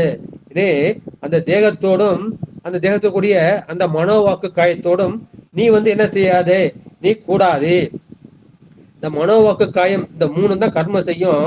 அதனால என்ன செய்யும், உனக்கு கர்மம் வந்து விளையும். கர்மம் வந்தால் என்ன செய்யும், பிறப்பு வரும். இதே பிறப்பு இறப்பு இருக்கணும், இது ஞானத்தை வச்சு தான் அறிக்கணும். அந்த ஞானம் தான் சிவனோட வடிவம், அவனோட வடிவம் அந்த ஞானம் தான். அப்ப நீ என்ன பண்ற, அந்த தீட்சையில வந்து நீ என்னுடைய கட்டுப்பாட்டுக்கு நீ இசைந்து விட்டாய். நீ என்ன செஞ்சால், என்னுடைய உடல் பொருள் ஆவி மூன்றையும் எனக்கு தத்தம் செய்து விட்டாய். அப்ப என்ன செய்யற, அந்த தத்தம் செய்த மனோவாக்கு காயத்தை நீ திரும்பவும் பெறக்கூடாது. குருவுக்கு கொடுத்ததை, சிவனுக்கு கொடுத்ததை நீ என்ன செய்யலாம், திரும்ப பெற்றுக் கொள்ளக்கூடாது. அத சிவன் சொத்து குலநாசம் பாங்க. சிவனுக்கு வந்து இந்த மனசை கொடுத்துட்டேன், என்னுடைய வாக்கை கொடுத்து விட்டேன், இந்த காயத்தை கொடுத்து விட்டேன், மறுபடியும் என்ன சொல்ல, அதுக்கு நீ சொந்தம் கொண்டாடக்கூடாது. என்ன, பெருமான் வந்து உனக்கு அதை அடமான பொருளா கொடுத்துருக்காரு, அதை வச்சு நீ ஆண்டு அனுபவிச்சுக்க, அது உனக்கு சொந்தம் கிடையாது, நீ அதை உரிமை கொண்டாடாதே. அப்படிதான் நீ என்ன செய்வார்கள், அந்த மாதிரிதான் உபதேசம் செய்வார்கள். அப்ப என்ன செய்யணும், நீ வந்து என்ன செய்யணும், உனக்கு பிராரப்த கர்மம் இருக்கும், அந்த பிராரப்த கர்மத்தினாலையும் உனக்கு உடம்புக்கு சில தாக்குதல்கள் வந்து உண்டாகும். அந்த மாதிரி உண்டாகும் போது நீ என்ன செய்யணும், ஆகா என்னுடைய கர்ம வினை கழிகின்றது என்று நீ என்ன பண்ணும், அது நீ சந்தோஷப்பட வேண்டும், ஆனந்தப்பட வேண்டும். பெருமான் வந்து இந்த வினைப்பயனை ஊட்டி என் கர்மத்தை கழிக்கின்றார், என்னை வந்து அந்த பிறவியற்ற நிலைக்கு கொண்டு போகின்றார் என்ற அந்த நிலைக்கு வந்து என்ன செய்யணும், உன் மனசை நீ பக்குவப்படுத்த வேண்டும். அடுத்தது மற்ற எதுக்கும் உன்னுடைய ஆன்ம அறிவுல வந்து நீ இடம் கொடுக்க கூடாது. ஐயோ நான் எவ்வளவு சேவலி படிச்சிருந்தேனே, எவ்வளவு யோகம் பண்ணனே, எவ்வளவு ஜெபம் பண்ணனே, இப்படி போய் எனக்கு வந்துருச்சு எனக்கு வந்துருச்சு வந்து புலம்ப கூடாது. ஏன்னா இது உன் செயல் கிடையாது, இது வந்து அவன் செயல், சிவன் செயல். எனவே என்ன செய்யணும், அப்போது நீ என்ன செய்யணும், இந்த உளவாது உணர்கின்ற இந்த யோகிகள் ஒன்றோடும் தழுவாமல் நிற்பார். அவர் சுற்றி ஆயிரக்கணக்கான நிகழ்ச்சிகள் நடக்கும். அது மாதிரி நிகழ்ச்சிகள் நடந்தாலும் என்ன செய்யலாம், எல்லாம் திருவருள், எல்லாம் சிவன் செயல் என்று சொன்னார். இதுதான் நம்முடைய என்ன சொல்றேன்னா, உரையிறந்து நின்று உணர்வதோர் உணர்வே. இந்த உரை, இந்த வாக்கு இருக்கு இல்லையா, அந்த வாக்கு வந்து இறக்க வேண்டும், அதான் வந்து வாக்கு மௌனம். அப்பதான் நீ பெருமானை உணர முடியும். உரையிறந்து நின்று உணர்வதே உணர்வே. அதே மாதிரி பெருமான்கிட்ட என்ன சொன்னார், அன்றே எந்தன் ஆவியும் உடலும் உடைமை எல்லாமும் கொன்றே அணையாய் என்னை ஆட்கொண்ட போதே கொண்டிலையோ. நான் திருப்பரந்துறையில குருநாதனா பார்த்தேன். அப்பே என்ன செய்ய, அன்றைக்கு என்ன செய்ய, என்னுடைய ஆவியும், ஆவியும் முதல்ல உயிரை தான் சொல்றாரு, இந்த உயிராகிய இந்த ஆன்மாவும் உடலும், இந்த உடலுக்கு உண்டான இந்த உடைமை எல்லாமும் கொன்றே அணையாய் நீ ஆட்கொண்டா இல்லையா. இன்றோர் இடையூறு எனக்கு உண்டோ, எல்லாம் உனக்காயிடுச்சு. இப்ப என் உடம்புக்கு துன்பம் வந்தா என்ன, உயிருக்கு துன்பம் வந்தா என்ன, ஏன்னா அது என்னோடதே கிடையாது, அது வந்து உன்னுடையது. இன்றோர் இடையோர் எனக்கு உண்டு என் தோல் முக்கன் எம்மானே என்று பெருமானுக்கு வந்து அந்த உடல் பொருள் ஆவியை தத்தம் செய்து கொடுத்ததை, குரு காணிக்கையா கொடுத்ததை அவரும் சொல்லியிருக்கின்றார். அடுத்த மூணாவது பாயிண்ட்டுக்கு வந்து வரும். என்ன, அந்த மணியில வந்து நாக்கு இருக்கின்றது, அந்த நாக்கு என்ன செய்யறோம், அது வந்து ஒரு மரத்திலேயோ இப்ப ஒரு சிதிலையோ கட்டி தொங்க விட்டுருப்பாங்க. அந்த தொங்கு கொண்டு இருக்கவங்க என்ன செய்யும், காட்டுப்பட்டாலும் அது அசையும், கையால் எடுத்தாலும் அசையும். அது அசைக்காத ஒரு கயிறு கட்டி வச்சிருப்பாங்க, அந்த கயிறு கட்டி இழுத்தாலும் வந்து அசையும். அப்ப அசைஞ்சேன்னா என்ன செய்யும், ஓசை வந்து கொண்டிருக்கும். அந்த மாதிரி ஓசை வருவதுதான் அந்த மணிக்கு வந்து அவஸ்தை அல்லது துன்பம். கோயிலுக்கு போனா எல்லாரும் அதை அசைச்சுக்கிட்டு தான் இருக்காங்க, அடிச்சுக்கிட்டு இருக்காங்க. அந்த மாதிரி என்ன செய்கின்றது, அது அவஸ்தைப்பட்டு கொண்டே இருக்கின்றது. அப்ப என்ன செய்யணும், இந்த மணி அவஸ்தைப்படுது பெருமான் வந்து பாக்குறாரு. அப்ப என்ன செய்கின்றாரு, அந்த மணி தொங்காமல் தரையில் வந்து கீழே இறக்கி வச்சிருக்காரு. இறக்கி வச்சா என்ன செய்யும், இந்த நாக்கு வந்து தரையில் மேல படும், தரையில் மேல் பட்டால் அந்த நாக்கு வந்து அது அசையாது. அது அசையாதுன்னா அப்போ வந்து ஓசை வந்து எழும்பாது. இது எதுக்கு வந்து உதாரணம், நம்ம மனசு வந்து இந்த உலக நிகழ்ச்சிகளே இதை வந்து பற்றி தொடர்ந்து கிடக்கும் அளவும் அந்த மனசு என்ன செய்யும், மனசு நினைச்சுக்கிட்டே இருக்கும். இப்படி பண்ணாங்களே, இப்படி பண்ணிட்டாங்களே அப்படின்னு மனசு இருக்கும். வாக்கு அதை வந்து பேசிக்கிட்டே இருக்கும். ஐயா உங்களை பேச சொல்லணும்னு நினைச்சையா, என்னால முடியலையா அப்படின்னு சொல்றாங்க. அந்த வாக்கு வந்து பேசும், உடம்பு வந்து தொழில்படும். இதான் என்ன, அந்த 5 அவஸ்தை அல்லது 3 அவஸ்தை காரணம் அது நிகழ்ந்து கொண்டே இருக்கும். நீ வந்து எந்த நிலையில இருந்தாலும் சரி, எந்த அவஸ்தையில இருந்தாலும் சரி, நீ என்ன செய்யணும், நீ வந்து அந்த திருவடியை பற்றி கொண்டு நீ மௌனமாக இரு. அந்த தாழ்மணி நாவைய போல அந்த ஆடும் கடைமணினா அசையாமல் காப்பதே செங்கோன்மைக்கு அழகு. இப்ப மணி ஆட்டம்னா அந்த நாக்குக்கு அசையும். செங்கோல் ஒன்று வச்சுக்கலாம். அந்த செங்கோல் வந்து அங்கேயும் எங்கேயும் ஆடக்கூடாது, அசையக்கூடாது. இப்படி அரசனோட செங்கோல் வந்து அந்த மாதிரி இருக்கணும்ட்டு ஒரு நூல்ல வந்து சொல்லியிருக்கின்றார்கள். அதெல்லாம் என்ன செய்யணும், இது தாழ்மணி நாவே போல் உந்தி வர என்று சொல்லியிருக்கின்றார்கள். இதற்கு வந்து ஒரு திருமந்திரம். பெருக்க பிதற்றில் பேய்த்தே நினைத்தன் விரித்த பொருட்களுக்கெல்லாம் வித்தாவது உள்ளம். இந்த உள்ளமாகிய மனசு இருக்கே, அது நிறைய விதை இருக்கின்றது. அந்த விதை என்ன செய்கின்றது, அது பெருகிக்கொண்டே போகின்றது. பெருகிக்கொண்டே போற போல அந்த பேய்த்தேர் போல அந்த காணல் நீர் கண்ணுக்கு தெரிஞ்சது. அதாவது உண்மையான பொருள் நினைச்சு மனசு போய் பற்றிக்கின்றது. அதை பெருக்கில் பெருக்கும். மனசு நினைச்சுக்கிட்டே போனா அது பெருகிக்கொண்டே போகும். சுருக்கில் சுருக்கும். நீ என்ன செய்யணும், அது பெருக்கிக்கிட்டே போகாம என்ன செய்யணும், அது படியாக சுருக்க வேண்டும். அப்ப அழுத்தமும் அத்தனை ஆய்ந்து கொள்வாருக்கு. அப்ப வந்து சுருக்க சுருக்க என்ன செய்யும், அதே உண்மையான பொருள் அந்த மெய்ப்பொருளாகிய சிவம் வந்து உனக்கு கிடைக்கும். அதனை ஆய்ந்து கொள்வார்களுக்கு அந்த சிவம் வந்து கிட்டும். இதுதான் எத்தவத்தை செய்தாலும் ஏதவஸ்தை பற்றாலும் முத்தர் மனம் இருக்கும் மோனத்தே. எத்தவத்தை செய்தாலும் நம்ம தவம் செய்யறோம், சரியை கிரியை யோகம், சரியை தவம் செய்தாலும் சரி, கிரியை தவம் செய்தாலும் சரி, யோக தவம் செய்தாலும் சரி, எத்தவத்தை செய்தாலும் ஏது அவஸ்தைப்பட்டாலும், ஏது அவஸ்தைப்பட்டாலும் இந்த மூணு நிலை வந்து நமக்கு விழிப்பு நிலை, கனவு நிலை, உறக்க நிலை, இந்த மூணு நமக்கு அனுபவம். இந்த துரிய நிலை துரியாத நிலை நமக்கு அனுபவம் இல்லை. எனவே இந்த மூன்று அவஸ்தையிலிருந்து ஏது அவஸ்தைப்பட்டாலும் முத்தர் மனம் இருக்கும் மௌனத்தே. இந்த முத்திரலை ஆகிய ஜீவன் முத்திரை மனம் எப்படி இருக்கும், அது வந்து மௌனமாக தான் இருக்கும். இந்த மனம் வந்து பேசாது என்ற கருத்தை சொல்லி இந்த திருவுந்தியார் சிந்தனையை நிறைவு செய்கின்றேன். வான்மைகள் வளாது பைக மலைவளம் சுரக்க மன்னன் கோன்முறை அரசு செய்க குறைவில்லாதவர்கள் வாழ்க. நான்மறை அறங்கள் ஓங்க நட்டமும் வேள்வி மல்க. மேன்மைகள் செய்வ நீதி விளங்குக உலகம் எல்லாம். ஆறிரு தனந்தோல் வாழ்க அறுமுகம் வாழ்க. வெற்பை கூடு செய்தனி வேல் வாழ்க. கொக்குடம் வாழ்க செவ்வேல் ஏரிய மங்கை வாழ்க. யானைதனங்கு வாழ்க. மாறிலா வள்ளி வாழ்க. வாழ்க சீர் அடியார் எல்லாம். வாழ்க சீர் அடியார் எல்லாம். வாழ்க சீர் அடியார் எல்லாம் என்று சீரடியார் முப்பாதங்களை வணங்கி இந்த சிந்தனையை நிறைவு செய்கின்றேன். நன்றி, வணக்கம். சிவாய நம. திருச்சிற்றம்பலம், தில்லையம்பலம், சிற்சபேசா, சிவசிதம்பரம், சிவசுப்பிரமணியம், சிவசுப்பிரமணியம், சிவசுப்பிரமணியம். அறியப்பட்ட மக்கள் தங்கள் கருத்துக்களை பதிவு செய்யலாம், ஐயங்களை கேட்கலாம், என நிறைவு செய்து விடலாம். சிவாய நம. திருச்சிற்றம்பலம். அருமையான விளக்கங்கய்யா. 3 பாடலுக்கு நேரம் போனதே தெரியல. நிறைய விளக்கம் எடுத்து கொடுத்துருக்கீங்கய்யா. ரொம்ப பெரிய விளக்கம். இந்த முதல் பாட்டுக்கு, 2வது பாட்டு, 3வது பாட்டுக்கு, இந்த 3 பாட்டுக்கு நிறைய விளக்கம் எடுத்துட்டீங்க. ரொம்ப சிறப்பா இருந்தது. அதாவது இந்த பாட்டுல வேற யாராவது சொல்றீங்களா? புதுசா அடியாரெல்லாம் வெங்கடேசன் ஐயாலாம் வந்திருக்காரு, அவங்களெல்லாம் பேசலாமே.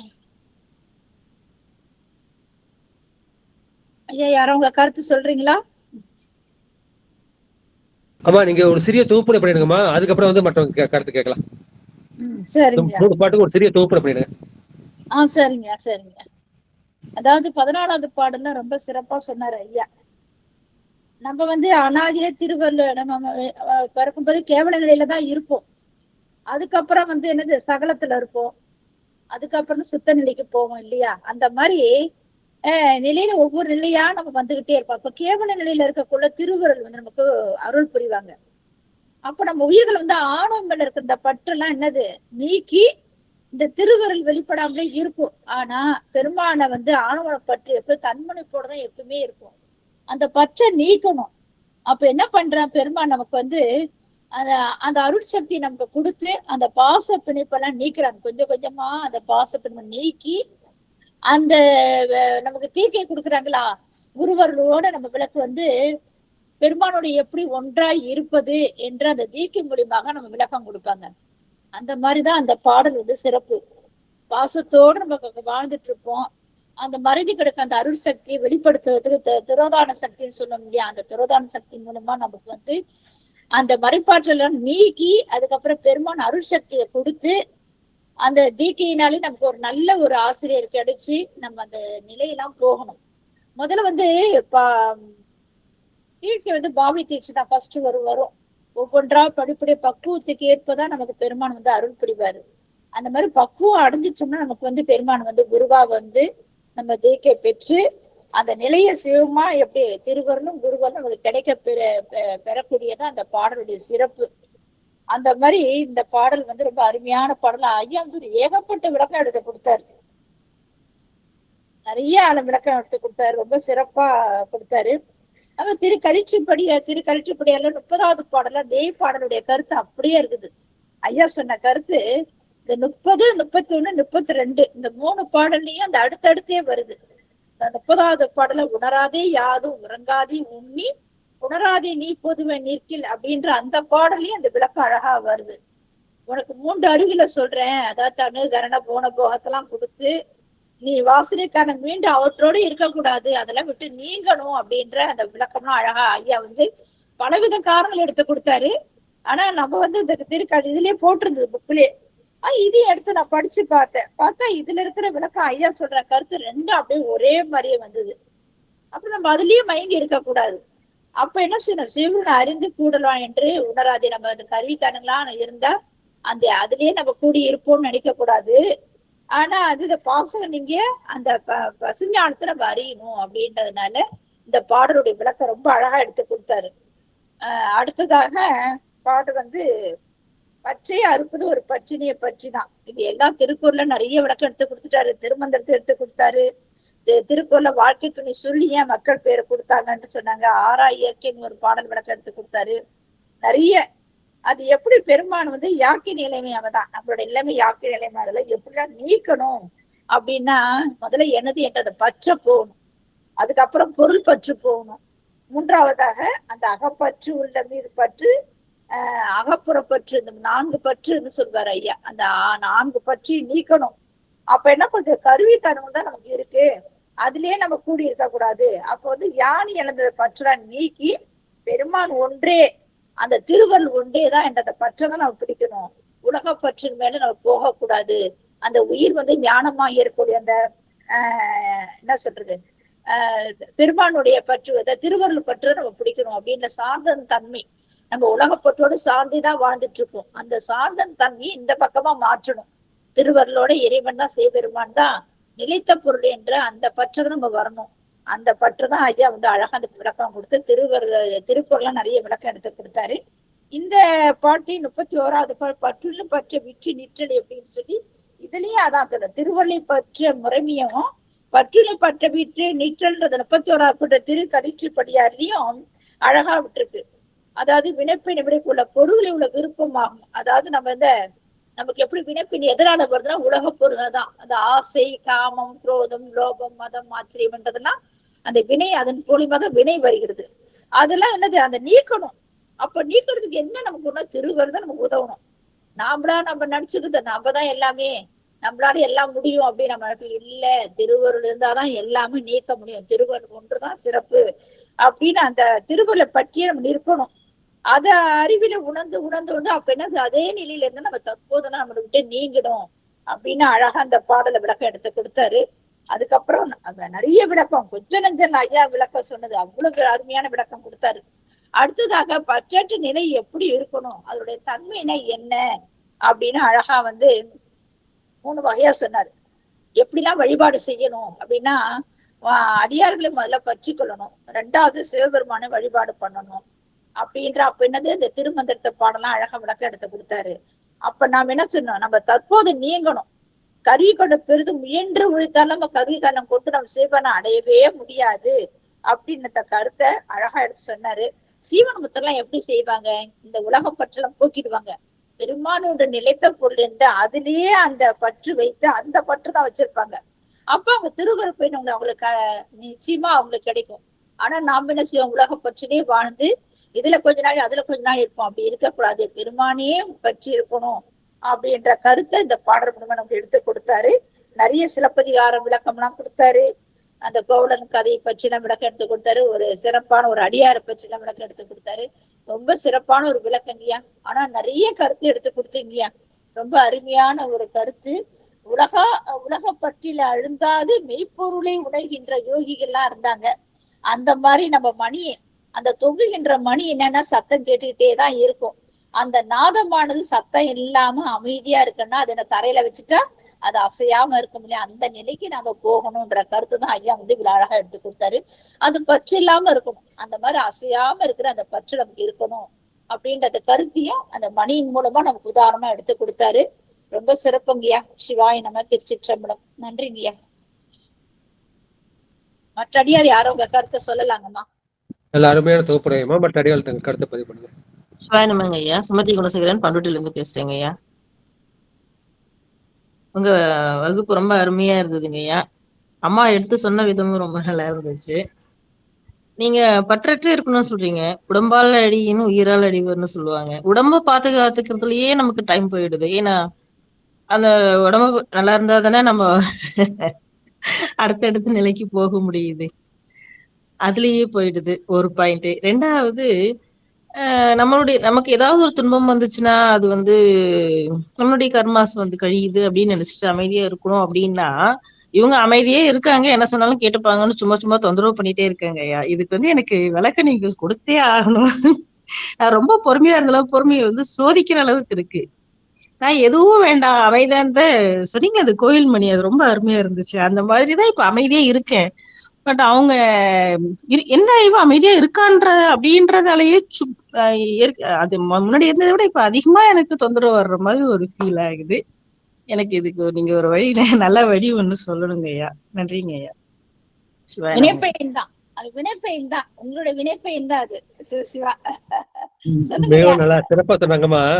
இப்ப பாத்தீங்கன்னா உலகத்துல இதுதான் நடந்துகிட்டு இருக்குது. நம்ம என்ன பண்றோம், பிரச்சனை வேண்டாம் அப்படின்னு சொல்லிட்டு நம்ம மௌனமா போயிட்டு இருக்கோம். ஆனா அவங்க நம்மள குத்தி குறைஞ்சிக்கிட்டே இருக்காங்க. சரிங்களா? நம்ம இவன் எவ்வளவுதான் அடிச்சாலும் சரி, இவன் ரொம்ப நல்லவனே. அந்த வடிவேல் படத்துல சொன்ன மாதிரி இவன் ரொம்ப நல்லவன்னு சொல்லி சொல்லி அடிச்சாங்கம்மா அப்படின்னு அந்த வடிவேல் ஒரு படத்துல சொல்லுவான். அது மாதிரிதான் நடந்துகிட்டு இருக்கு. இதுக்கு என்ன விளக்கம் சொல்றதுன்னு எனக்கு தெரியல. சரிங்களா? அம்மா சொன்ன மாதிரி இது வினைப்பயன் தான். இப்ப என்ன பண்றாங்க, நம்ம ஒரு பொண்ணை தரம் பாக்குறாங்க. இந்த பொண்ணை தரம் பாக்குறப்ப அவங்க என்ன பண்றாங்க, அதை நெருப்புல போட்டு உருக்குறாங்க, ஆசிட் போட்டு உருக்குறாங்க. அது மாதிரி பண்ணி பண்ணி தான் என்ன பண்ணுது, அது உள்ள தூசெல்லாம் அவங்க நீக்க வேண்டியிருக்கின்றது. சரிங்களா? அது போல நம்ம கிட்ட உள்ள அந்த தூசுக்கள் அல்லது மாசுக்கள் அல்லது குற்றங்கள் இதெல்லாம் போகணும் அப்படின்னா என்ன பண்றது, அது பெருமான் நம்மளை என்ன செய்கின்றார்கள், நமக்கு இந்த இன்ப துன்பத்தை கொடுத்துதான் நம்மளை பக்குவப்படுத்த வேண்டியிருக்கின்றது. இல்ல நம்ம என்ன பண்ணுவோம், என் புருஷன் தான் எனக்கு தெய்வம், என்னை அப்படியே கண்ணு மாதிரி பாத்துக்கிறாரு அப்புறம் ஒரு எண்ணம் வச்சிருப்போம். இப்ப அவர் மூலமே நமக்கு ஒரு சோதனை வரும். கேட்டா மனைவி தான் எனக்கு தெய்வம், இந்த மாதிரி ஒரு மனைவி கிடைக்கிறதுக்கு நான் எவ்வளவோ தவம் செஞ்சிருக்கோம்னு நம்ம நினைச்சுட்டு இருப்போம் ஆரம்பத்துல. அது போல என்ன அவங்க மூலமே ஒரு சோதனை வரும். இது மூலமா நம்முடைய நம்ம பெற்ற பிள்ளைங்க, நம்ம பார்த்து பார்த்து வளர்த்த பிள்ளைங்க, ஐயோ அதுக்கு ஒண்ணுன்னா நம்ம உடம்பு பதறது. அந்த பிள்ளைங்களே கேட்குது, உன்னை யாரு பெக்க சொன்னது, இவன் ஆசைக்கு தானே நீ பெத்த, நானும் அவனை கேட்டேன் அப்படின்னு அவங்க கேட்குறாங்க. கேட்குறப்ப நம்ம மனசு கஷ்டமா இருக்கு. ஐயோ இந்த பிள்ளைக்காக நம்ம எத்தனை டாக்டர் காலில் போய் விழுந்திருப்போம், எவன் ஜோசியம் காலில் போய் விழுந்திருப்போம், அது கோயில் நம்ம ஏறி இறங்கியிருப்போம் அப்படின்னு நினைக்கிறப்ப நம்ம மனசு என்ன செய்யுது, இதெல்லாம் பெரும்பாடு தான். இது அவங்க செயல் கிடையாது, நம்ம செயலும் கிடையாது. இது சிவன் செயல் தான் இது. ஏன்னா இவங்க தான் எனக்கு குழந்தையா பிறக்கணும், இவங்க தான் எனக்கு மனைவியா வரணும் அப்படின்னு நம்ம வர வாங்கிட்டு வரல. பெருமான் நம்ம 1000 மாப்பிள்ளை பார்த்திருப்போம், ஒரு மாப்பிள்ளை நமக்கு கிடைச்சிருக்கோம். நம்ம 1000 குழந்தை பார்த்திருப்போம், நமக்கு ஒரு குழந்தை 2 குழந்தை கிடைச்சிருக்கோம். இது எல்லாமே நம்முடைய பிராரப்த கண்மத்தின் படிதான் அது செயல்படுகின்றது. எனவே இது இன்ன தளத்தில் இன்ன வினை இப்படி நடக்க வேண்டும் என்று பெருமான் அவர் என்ன சொல்றாரு, அவர் எழுதி வச்சிருக்காரு. ஸ்கிரிப்ட் எழுதி வச்சிருக்காரு. டைரக்டரா அவருதான் ஸ்டோரி, ஸ்கிரீன் பிளே, டைரக்ஷன் இதான் அப்படி போடுவாங்க இல்லையா, இப்படி படத்துல போடுறபடி நடக்குது. அது நடக்கிறப்ப நமக்கு வேதனையா இருக்கு. ஏடா நம்மளை போட்டு இந்த மாதிரி போட்டு நம்ம துன்பப்படுத்துறாங்க, குத்தி குத்தி பாக்குறாங்களே அப்படிங்கிறாங்க. இதுக்கு இன்னொன்னு என்ன சொல்றாங்கன்னா, இந்த குவாலிட்டி கண்ட்ரோல்னு சொல்லுவாங்க. ஒரு பொருள் தரமா இருக்குதா அப்படி என்ன பண்ணாங்க, அது பல வகையான டெஸ்ட்டுகள் செய்வாங்க. ஒரு மருந்து தரமா இருக்குதுன்னா அதுக்கு நிறைய குவாலிட்டி கண்ட்ரோல் இருக்கும். அது போல நம்ம இந்த ஆன்மா, நம்முடைய ஆன்மா தரமா ஆயிடுச்சா அப்படின்னு என்ன பண்றாங்க, நம்ம சிவன் அவங்க மூலமா டெஸ்ட் பண்ணி பாக்குறாரு. சொல்றேன் இப்ப என்ன பண்றோம், உனக்கு கோவமே வராதா, கோவமே வராதா, கோவமே வராதா என்ன பண்ணுறோம், நம்ம டக்குன்னு கோவப்பட்டு வார்த்தையை விட்டுறோம். பாத்தியா நீனு என்ன மாதிரிதான், நீ திரு கோயிலுக்கு போய் என்ன பிரயோஜனம், உனக்கும் கோவம் வரதானே செய்யுது, உனக்கும் திட்டு வரதானே செய்யுது அப்படின்னு அவங்க சொல்லி காமிப்பாங்க. நீனு ஒன்றும் இந்த பெரிய நிலைக்கு போயிடல, நீ பெரிய யோகியா போகல, நீ பெரிய ஞானி ஆகல, நீனு என்ன போல சராசரி தான், இன்னும் பார்க்க போனா என்னோட மோசம் அப்படின்னு சுட்டி காமிப்பாங்க. ஆனா இதுல என்ன ஒரு அட்வான்டேஜ்னா, முந்தி அவங்க ஒரு வார்த்தை சொன்ன உடனே நமக்கு 10 வார்த்தை பொத்துக்கிட்டு வரும். இப்ப நம்ம என்ன செய்யறோம், 9 தடவை வந்து மௌனம் காத்திருக்கோம், 10வது தடவை தான் வருது. இதா அப்ப நமக்கு யோசனை தரும், ஏன்டா போய் இந்த நாய்கிட்ட போய் நம்ம இந்த பேச்ச வச்சுக்கிட்டோம், நம்ம பேசாமே இருந்திருக்கலாமே அப்படின்னு சொல்றோம். சொல்றப்ப நம்ம படிப்படியா அந்த கிளாஸ் எல்லாம் கேட்கிறப்ப, சரி பெருமான் வந்து இந்த பவுன் என்ன செய்யுச்சு, இது தரத்துக்கு வந்துருச்சா அப்படின்னு டெஸ்ட் பண்றாரு. இதை வந்து தன்னுடைய ஆபரணமா மாத்தி சிவன் தந்த கழுத்துல போட்டுக்க போறாரு. சிவன் வந்து புனிதன், தூயவன். அப்ப இந்த ஆன்மா எப்படி இருக்கணும், இது வந்து தூய்மையா இருக்கணும். ஆக பெருமாள் என்ன செய்கின்றாரு, என்னுடைய அந்த குற்றங்கள்லாம் எனக்கு குற்றங்கள் நீக்கி குணம் கொண்டு கோதாட்டின்னு வரும் இல்லையா கோதாவதுல, அப்படி குற்றங்கள்லாம் பெருமாள் வந்து இந்த மாதிரிதான் நீக்கிறார். அந்த மாதிரிதான் நீக்க முடியும். யார் நம்ம ரொம்ப நெருங்கிய உறவோ அவங்க மூலமா சோதனைகளும் நமக்கு வந்து நிறைய வரும். அதுல வந்து பக்குவம் காண்பதுதான் அந்த இல்லறத்தில் உள்ள மகிமை. நீ துறவரத்தில் நீ வச்சுக்க, நீங்க பாட்டு போயிட்டே இருக்கலாம், ஒரு மலை உச்சியில போய் மூக்க பிடிச்சிக்கிட்டு நாக்க பிடிச்சிக்கிட்டு பெருமானை தியானிச்சுட்டு இருக்கலாம்.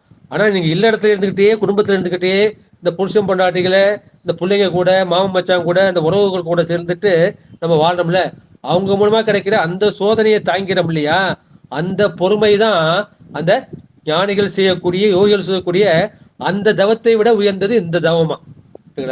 நீங்க என்ன பண்ணும், இதுல இருந்துட்டு பரவாயில்ல பல போனதை 10 வார்த்தைக்கே ஒரு வார்த்தை விட்டேன், இப்ப 100 வார்த்தைக்கு ஒரு வார்த்தை விட்டேன், இனிமே அவன் பேசுறத கூட சரி, இது அவங்க கூட அப்படிதான் சிவனே அப்படின்னு சொல்லிட்டு ஒரு கையை நுப்பி ரொம்ப நன்றிப்பா அப்படின்னு சொல்லிட்டு திருவள்ளுவர் ஒரு அடியார் சொல்லலையா,